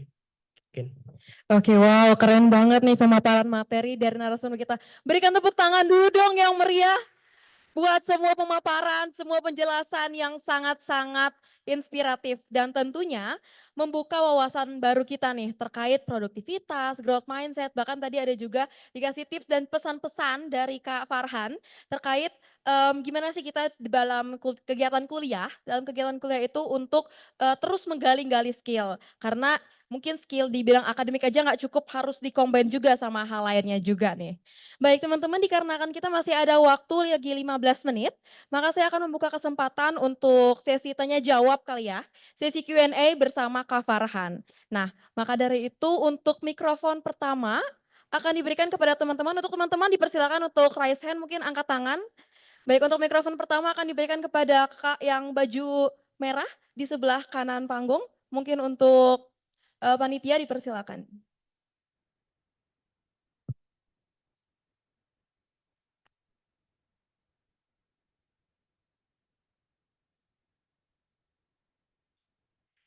Baik, sebelumnya perkenalkan nama saya Rista dari mahasiswa jurusan Matematika Undiksa. Jadi di sini saya ingin bertanya, tadi Kak Farhan berbicara terkait dengan AI. Nah, ngomong-ngomong terkait dengan AI, di era digital saat ini banyak orang yang memanfaatkan perkembangan teknologi seperti AI dan media sosial. Namun seringkali hal ini membuat kita terdistraksi dan terbiasa dengan hasil yang instan. Nah, hal ini sejalan dengan apa yang disampaikan oleh Ibu Stella selaku Wakil Menteri Pendidikan Tinggi, Sains dan Teknologi, bahwa apabila kita terlena dan terus-terusan menggunakan AI, khususnya ChatGPT, dalam kehidupan kita, nah kita akan kehilangan bagaimana cara kita menentukan mana yang baik ataupun mana yang benar, mana yang buruk, seperti itu. Nah, menurut Kakak sebagai influencer pendidikan, bagaimana cara terbaik untuk menumbuhkan growth mindset pada orang-orang agar tetap fokus dan tidak tergoda oleh kenyamanan instan yang ditawarkan oleh teknologi tersebut? Mungkin sekian pertanyaan dari saya, terima kasih. Oke, baik, terima kasih banyak Kakak atas pertanyaannya yang luar biasa. Mungkin untuk Kak Farhan dipersilakan untuk langsung menjawab. Oke, pertanyaan yang bagus ya. Jadi kalau dibilang AI, aku adalah tim pro AI sebenarnya. Aku adalah orang yang sangat pro ke AI. Jadi aku tuh ikutin AI itu dari udah agak lama, aku ikutin betanya. Jadi memang dari semua orang belum pakai AI, aku sebagai orang yang sudah pakai. Bahkan aku juga dapat akses ke Gemini, itu AI dari Google. Itu langsung dari Google di Singapura, aku dapat akses untuk menjadi pencoba yang pertama gitu. Jadi kalau aku bilang, aku adalah orang yang sangat sering pakai AI. Aku adalah orang yang sangat sering pakai AI. Di kehidupan sehari-hariku bahkan aku menjadwalkan hari itu pakai AI. Banyak sekali yang aku lakukan pakai AI. Eh, jadi kalau Bu Wamen kita bilang AI itu adalah sebagai penghambat dan sebagai ya kemarin dia sempat mention bahwa kita itu jadi males gitu ya ketika pakai AI. Nah mungkin aku tidak sepaham gitu, aku tidak sepaham. Karena aku menggunakan dengan benar gitu ya. Mungkin ada beberapa. Sebenarnya AI itu banyak. Jadi mungkin orang itu berpikir seperti itu karena ya anak-anak SD atau anak SMP ya nulisnya gini, misalnya ada tugas tuliskan pengertian dari Sumpah Pemuda gitu. Ya dia tulis aja Sumpah Pemuda adalah tantanya kelar gitu, copy paste. Udah kelar kan sebenarnya. Cuma untuk tingkatan intelijensi ke atas AI itu sangat dibutuhkan gitu. Bahkan di kantorku aja kita manpower planning. Manpower planning itu adalah kita menghitung seberapa banyak kebutuhan manusia untuk perusahaan itu udah pakai AI. Jadi tugas kita adalah mengeksplorasi AI ini sampai mana sih kemampuannya untuk mengefisiensikan beberapa pekerjaan. Jadi banyak hal-hal yang penting bagiku ya, sebuah manusia itu pentingnya di mana? Di creativity-nya. Itu yang nggak bisa dikalahin oleh AI. Itu yang benar-benar nggak bisa dikalahin. Karena kita udah beberapa kali coba mengadu kreativitas sama AI dan nggak bisa dikalahin. Mungkin 5 tahun 10 tahun lagi mungkin bisa ya. Cuma untuk saat ini itu nggak bisa, benar-benar nggak bisa.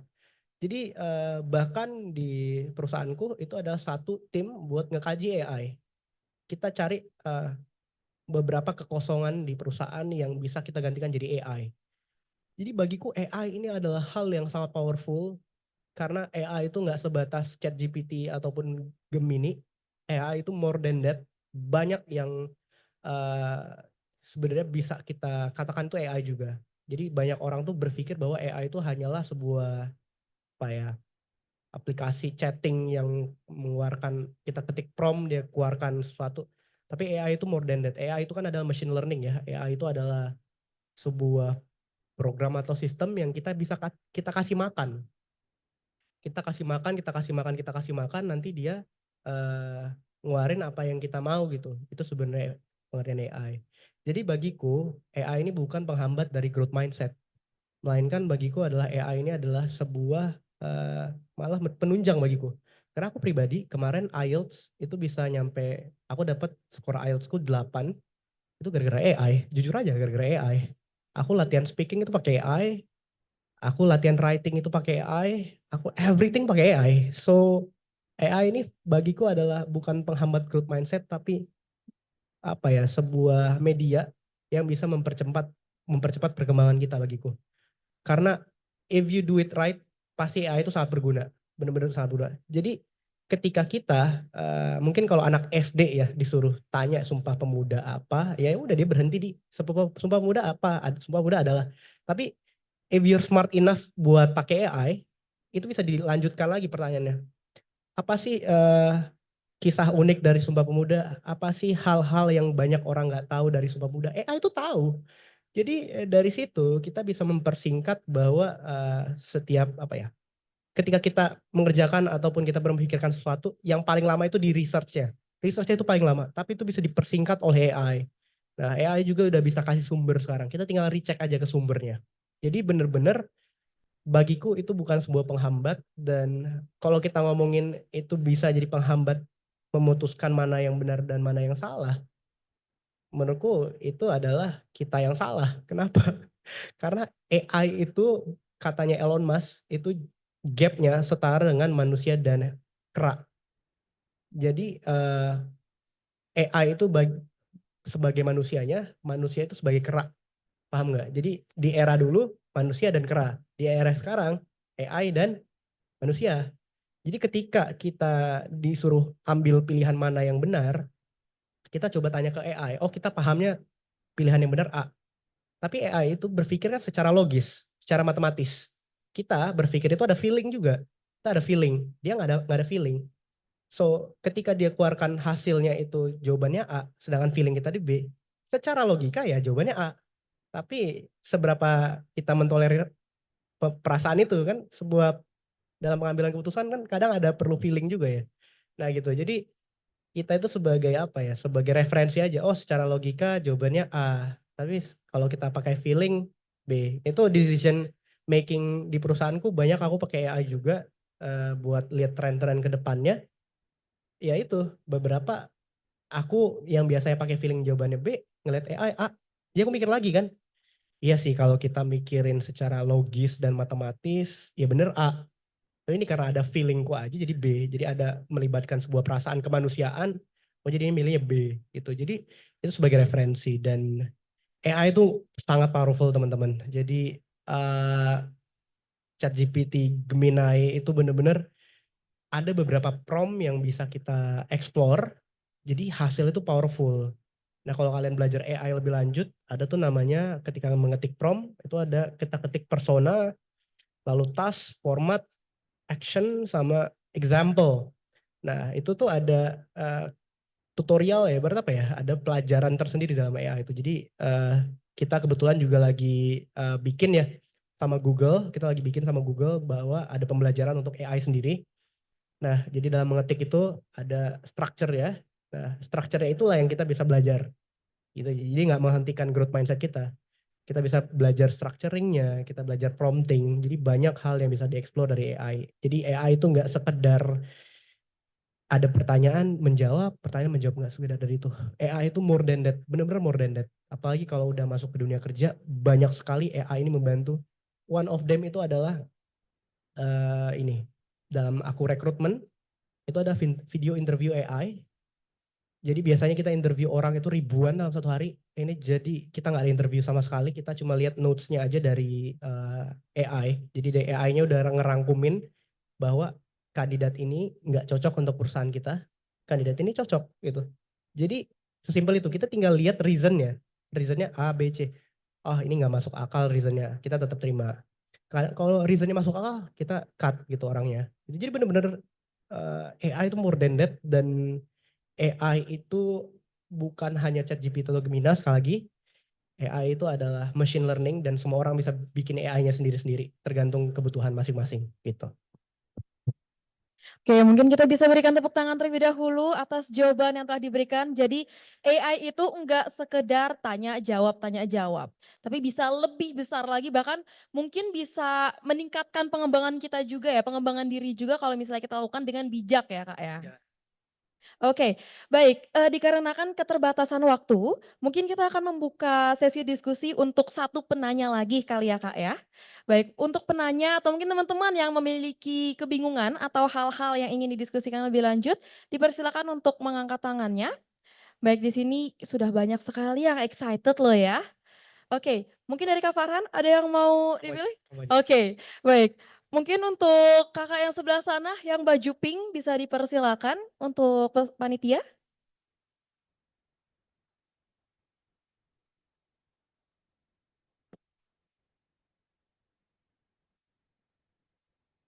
Baik, terima kasih atas waktu yang telah diberikan kepada saya. Perkenalkan nama saya Niputu Saryani, izin bertanya. Jadi saya ingin bertanya bagaimana cara kita untuk mengatasi self-doubt atau ketakutan gagal dengan growth mindset. Karena pasti sering banget orang-orang itu takut akan kegagalan. Jadi saya ingin bertanya bagaimana cara kita untuk mengatasi hal tersebut. Terima kasih. Baik, terima kasih atas pertanyaannya kepada Kak Farhan, dipersilakan. Oke, theoretically itu hampir nggak ada yang bisa menjawab pertanyaan kegagalan. Theoretically nggak ada. Banyakan research itu based on feeling and biasanya itu kuesioner dan beberapa itu juga jawaban psychological. Jadi theoretically sebenarnya cara menghadapi gagal itu nggak ada. Jadi banyak orang bilang cara menghadapi gagal itu ya udah let it flow. So be like that gitu. Coba Giku, aku punya prinsip yang memang tidak bisa dibuktikan secara saintis gitu. Aku punya prinsip bahwa believe gitu. Aku believe ketika kegagalan terjadi akan ada hal besar lainnya yang terjadi di hidupku. Ini based on belief. Gak ada based on buku apa, gak ada based on research apa. Based on myself aja buat believe bahwa aku percaya ketika aku gagal, ini memang bukan untukku. Jadi aku harus mempersiapkan dada yang besar untuk menerima hal baik lainnya. Aku selalu percaya kayak gitu. Jadi ketika aku gagal at one point, aku rasa ada poin-poin lainnya yang bakal aku dapat. Jadi fun fact dulu 2019, aku ada suka banget sama suatu kampus, kampus kedinasan. Aku belajar mati-matian di sana. Aku sebagai muslim dulu sholat duha setiap hari buat mendoain itu doang. Terus juga tiap tryout, aku tryout nasional itu selalu juara 1 nasional se-Indonesia. Selalu juara 1, selalu dapat hadiah laptop, selalu dapat hadiah uang tunai. Bener-bener apa ya, rasa percaya diriku untuk lolos di situ tuh sangat tinggi. At the end nggak lolos gitu, at the end nggak lolos dan kecewa banget. Tapi pas udah 5 tahun berlalu, aku ngerasa kalau aku keterima di sana, aku mungkin nggak dapet hal-hal baik yang aku terima sekarang. Jadi life path-ku mungkin memang di sini gitu, jalan hidupku.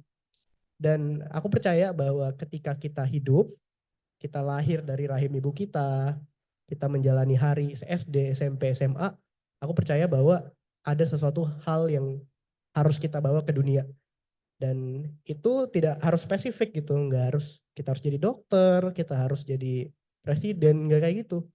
Tapi ada one moral value yang bisa kita ambil, namanya moral kompas. Apa sih yang mau kita tuju dalam hidup? Misalnya kita mau membantu banyak orang gitu kan, caranya banyak gitu. Jadi ketika kita punya moral kompas, ketika kita gagal, kita percaya bahwa ada jalan lain untuk mencapai hal tersebut. Karena cita-cita kita nggak spesifik. Kecuali cita-cita kita jadi dokter gitu. Oh kita kalau gagal jadi dokter, ya udah kita hidup kita berhenti gitu kan di situ aja. Tapi kalau kita ngomong kita mau bantu banyak orang, banyak caranya, nggak harus jadi dokter. Bisa jadi presiden, bisa jadi menteri gitu kan. Banyak caranya. Jadi di situ aku based on belief. Kalau ngomongin masalah kegagalan, aku based on belief. Aku percaya, aku selalu percaya ketika aku gagal, selalu akan ada hal baik yang nggak tahu kapan datangnya. Nggak tahu kapan datangnya ke hidupku. Entah 3 tahun, 5 tahun, atau bahkan takes 7 years gitu. Aku percaya, aku based on percaya aja. Dan aku harap ya teman-teman juga bisa percaya terhadap hal ini. Ketika kita gagal, ya udah bahwa kita punya jalan hidup lain yang kita nggak tahu ke depannya akankah lebih baik atau lebih buruk, kita nggak tahu. So live it in the moment aja. Jadi jangan terlalu mikirin jangka panjangnya, jangan terlalu mikirin ke depannya gimana, tapi live it in the moment bahwa oke, kita gagal di sini, mari kita merencanakan ulang apa yang kita mau gitu sih. Oke, wow, keren banget nih. Ternyata kita dapat insight baru, fun fact baru dari Kak Farhan atas pertanyaan yang telah diberikan. Baik, terima kasih banyak Kak Farhan atas jawaban yang spektakuler dari kedua penanya terbaik kita. Dan juga terima kasih banyak atas pemaparan materi, mungkin bukan materi PPT yang lainnya, tapi lebih ke sharing session atau mungkin talk show, diskusi-diskusi yang ternyata itu sangat-sangat powerful bagi kita sebagai generasi muda ya Kak ya.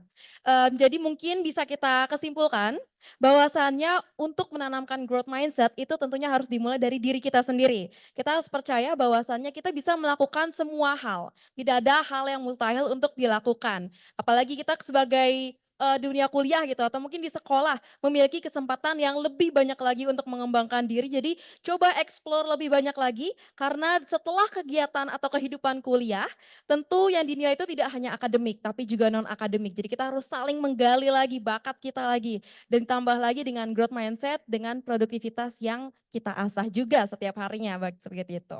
Baik, dengan pertanyaan tadi, sekaligus menutup sesi kita pada hari ini. Terima kasih banyak kepada seluruh teman-teman yang sangat luar biasa, yang telah hadir di Gedung Kesenian Gede Manik maupun di ruang Zoom meeting. Tepuk tangan terlebih dahulu dong buat kita semua dan juga untuk narasumber kita yang sangat luar biasa. Baik, sepertinya untuk panitia kita harus mengadakan sesi lebih banyak lagi ya, karena banyak sekali nih excited dan juga antusias dari teman-teman peserta nih. Baik, kita sudah melalui sesi sharing session juga, talk show tadi ya Kak ya, kemudian juga sesi tanya jawab, dan ada hal menarik nih, kita tidak sampai di sini saja, dari panitia ternyata akan memberikan hadiah atau merchandise kepada para penanya yang telah memberikan pertanyaan-pertanyaan dalam sesi talk show ini. Nah, kebetulan selain itu kita juga akan mengumumkan peserta yang telah aktif dalam sesi Q&A tebak guest lecture pada kegiatan hari ini. Nah, kalau misalnya teman-teman ingat sebelumnya panitia sempat mengadakan sesi Q&A di sosial media, siapa sih guest lecture yang akan hadir pada talk show hari ini atau guest speaker ya kali ya yang hadir pada kesempatan kali ini. Nah, hari ini kita akan mengumumkan pemenangnya dan akan diundang langsung ke atas panggung ini untuk menerima merchandise dari Kak Farhannya langsung nih. Baik, untuk itu langsung saja kita umumkan Kakak Panitia. Siapa sih pemenang dari Q&A menebak sesi guest speaker dari kegiatan hari ini? Baik, jadi username dari pemenang sesi Q&A hari ini diraih oleh Melinda. Apakah ada Melinda di hari ini? Dengan username Melinda 502. Untuk Melinda apakah hadir di Gedung Kesenian? Oke, sepertinya ada di sini ya, rekan Melinda. Baik, untuk itu, untuk mengefisiensikan waktu kepada kedua penanya kita, dipersilakan untuk naik ke panggung dan juga untuk rekan Melinda dipersilakan untuk naik juga untuk diberikan merchandise dari panitia dan akan diberikan langsung oleh Kak Farhan. Baik, mungkin untuk Kak Farhan kita bisa berdiri Kak untuk memberikan merchandise-nya. Untuk panitia dipersilakan.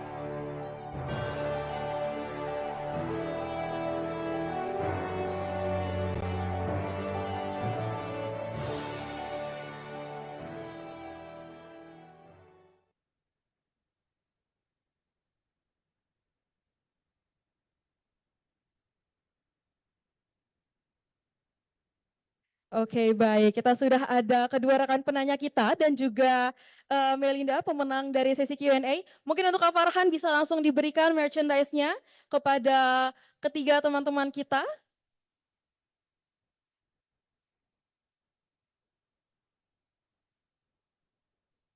Oke, baik. Wow, terima kasih banyak Kak Farhan.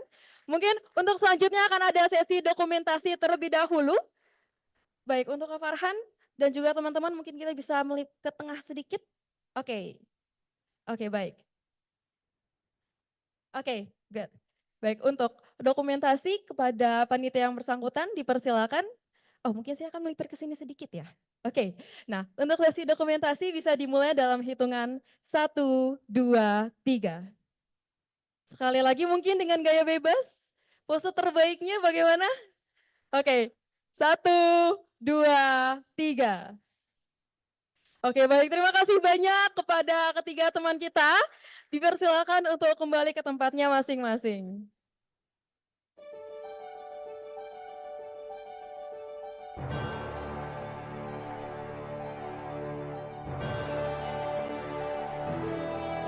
Oke, baik demikianlah penyerahan merchandise kepada ketiga teman kita dari kegiatan talk show ini. Nah, namun setelah itu kita tidak hanya Kak Farhan yang akan diberikan merchandise, akan ada juga pemberian atau penyerahan kenang-kenangan kepada Kak Farhan selaku narasumber spesial kita yang akan diberikan langsung oleh Ketua Panitia Eduction tahun 2024. Maka dari itu dengan hormat diundang Ketua Panitia Eduction tahun 2024 untuk ke atas panggung memberikan kenang-kenangan langsung kepada narasumber kita.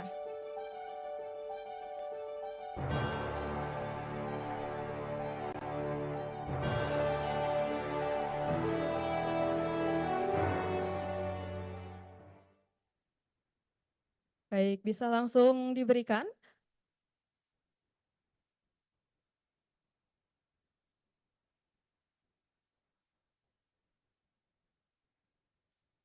Oke, baik. Selanjutnya akan ada sesi foto bersama.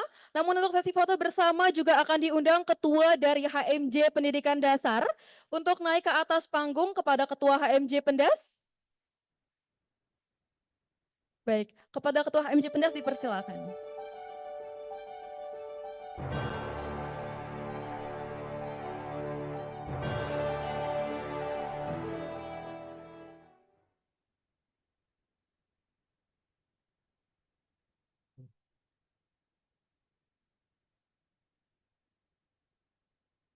Baik, kita langsung pada sesi foto bersama dengan narasumber kita dan juga Ketua Panitia Eduction dan juga Ketua HMJ Pendas. Baik, sesi foto bersama akan dipandu dalam 1, 2, 3. Oke, mungkin salam harmoni, salam kebanggaan dari Undiksa. Oke, kita foto pose dengan salam harmoni 1, 2, 3. Sekali lagi 1, 2, 3. Oke, baik. Terima kasih banyak kepada Ketua Panitia dan juga Ketua HMJ. Oh, mungkin bisa tetap di sini dulu kali ya, karena kita selanjutnya akan mengadakan sesi foto bersama nih dengan rekan-rekan peserta dari kegiatan Eduction. Maka dari itu untuk seluruh panitia dan juga peserta, dimohonkan untuk berdiri dan juga merapat karena kita selanjutnya akan mengadakan sesi dokumentasi.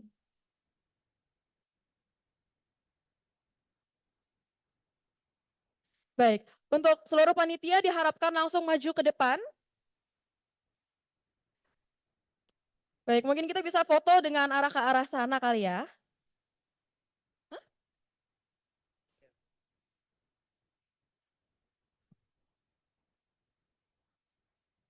Baik, untuk seluruh peserta dimohonkan untuk berdiri ya.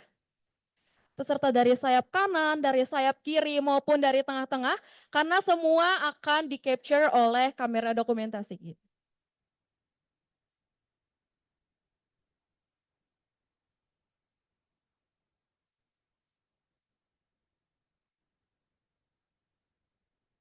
Mau di bawah aja. KKM mau ikut bawah.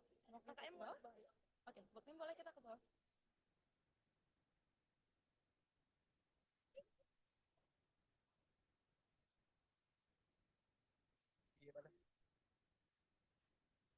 Oke, baik. Mungkin kamera sudah siap?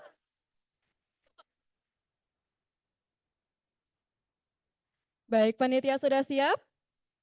Oke, sesi dokumentasi akan dipandu dalam hitungan 1, 2, 3.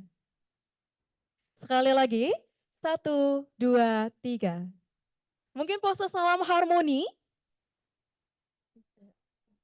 Oke, salam harmoni dimulai dalam hitungan 1, 2, 3. Baik, selanjutnya mungkin pose bebas. Siapkan pose terbaik kalian dalam kegiatan ini. Oke, kita akan pose bebas. Oh, eduction seperti ini. Oke, kita foto kegiatan eduction. 1, 2, 3. Oke, baik. Selanjutnya mungkin ada take video. Sesi take video untuk kegiatan ini. Untuk panitia mungkin dipersiapkan untuk take videonya. Dari kakak ada yang mau untuk video apa? Boleh? Ini dari panitia dulu aja. Oke. Baik, yang pertama ialah take video untuk kegiatan eduction terlebih dahulu. Mungkin untuk panitia bisa dipersiapkan.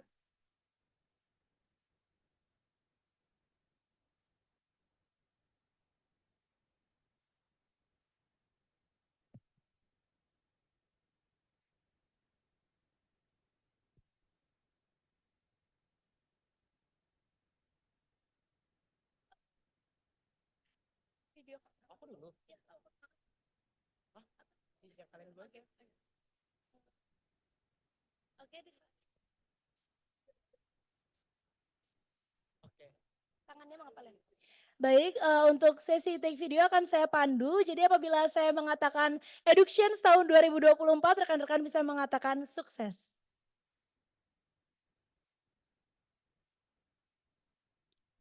Oh, iya, satu lagi saat dikatakan HMJ Pendidikan Dasar harmonis. Oke.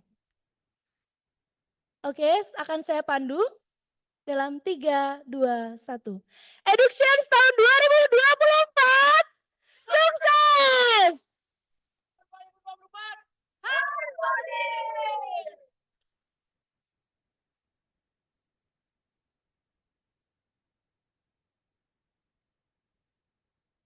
Alay ya sebenarnya. Oh semua, jadi ini sebenarnya ide dari aku tapi panitia yang nyuruh ya. Jadi bisa dilihatin nggak ya di situ ya? Nggak bisa ya contohnya.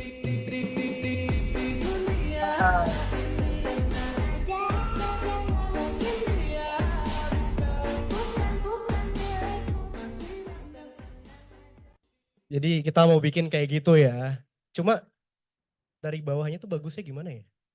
Langsung gini ya? Oke, terus nanti kamu yang rekam gitu ya? Sorry nih aku konten kreator bohongan. Gimana? Oh, oke boleh. Sorry ya teman-teman ya.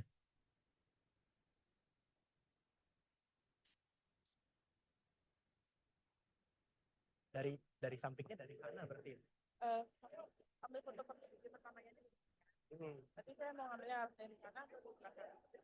Tapi kalau dari sana lebih bagus. Ya. Tapi langsung kelihatan teman-teman di belakang. Iya nggak apa-apa. Nggak apa-apa, dari tengah saya ambil ya. Oke, begitu ya. Oke. Malu aku ya.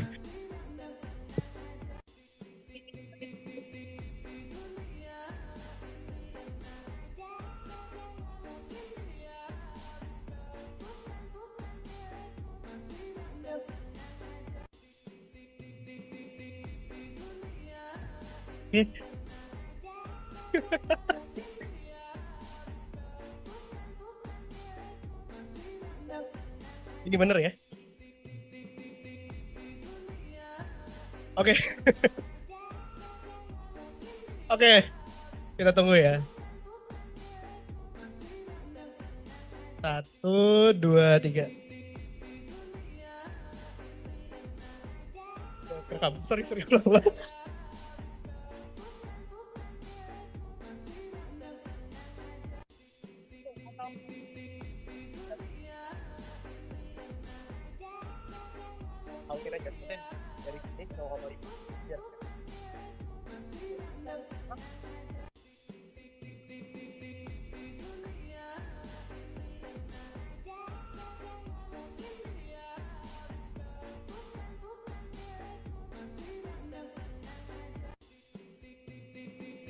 Oke, kali ini kita serius. 1, 2, 3.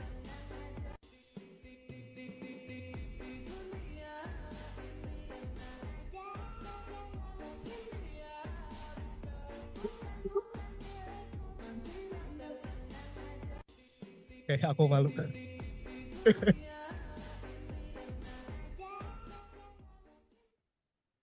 Oh, aman sih, aman. Aman, aman.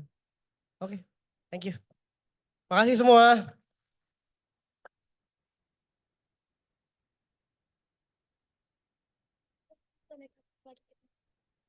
Oke baik, terima kasih banyak Kak Farhan, terima kasih banyak seluruh panitia. Untuk seluruh panitia dan juga rekan-rekan peserta dipersilakan untuk kembali ke tempat masing-masing. Baik, demikianlah kegiatan kita dari sesi talk show pendidikan pada hari ini. Senang sekali kita semua bisa berkumpul dan bertemu di tempat ini. Saya Nikita Kezia, selaku host mohon pamit undur diri. Terima kasih dan sampai jumpa pada talk show pendidikan serangkaian Education tahun 2025. Terima kasih teman-teman semua. Selamat pagi.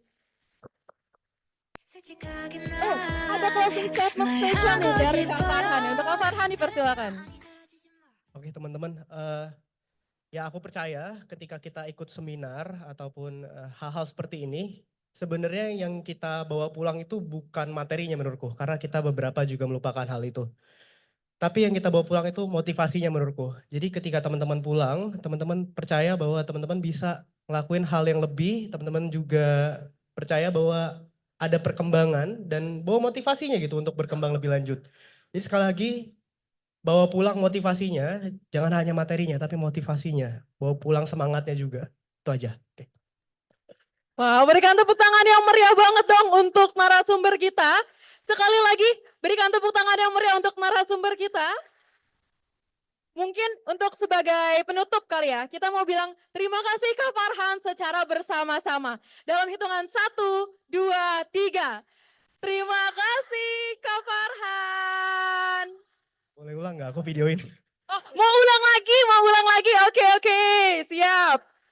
Baik, mungkin bisa disiapkan posisi terbaiknya. Oke, dalam hitungan 1, 2, 3.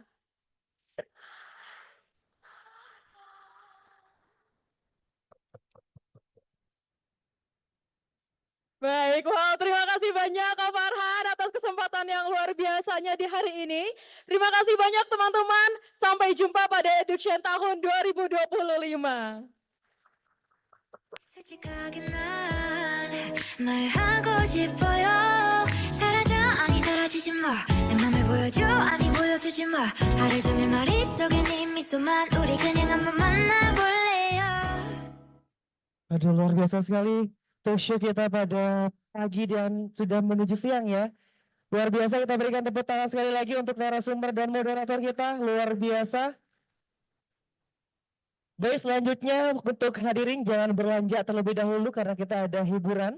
Dan dengan ditampilkannya hiburan, ini akan menutup perjumpaan kita pada siang hari ini. Saya Putu Ardi Surusuan Putra dan rekan saya. Saya Nitya Nanda.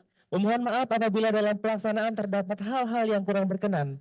Dan kami informasikan untuk teman-teman nanti ketika setelah hiburan ingin meninggalkan ruangan, bisa menuju ke pintu ketika teman-teman masuk tadi. Itu saja yang dapat saya sampaikan dan untuk itu langsung saja kita panggilkan. Inilah dia hiburan dari panitia. Selamat menyaksikan.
Cek. Baik teman-teman sekalian, mohon maaf sekali lagi untuk presensi akhir mungkin bisa dilihat di barcode di depan. Silakan untuk teman-teman bisa melakukan presensi terlebih dahulu untuk mendapatkan sertifikat Talkshow Pendidikan Nasional kali ini.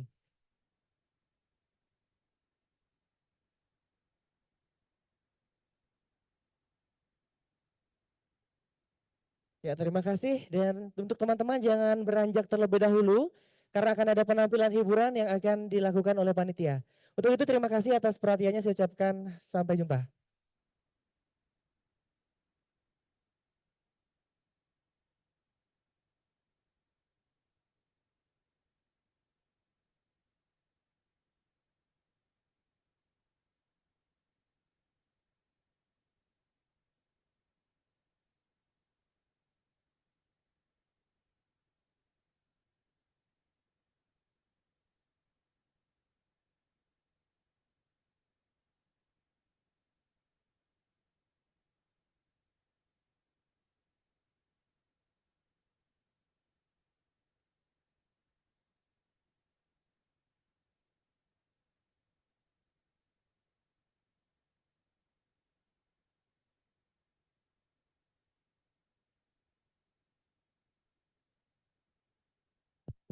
Cek.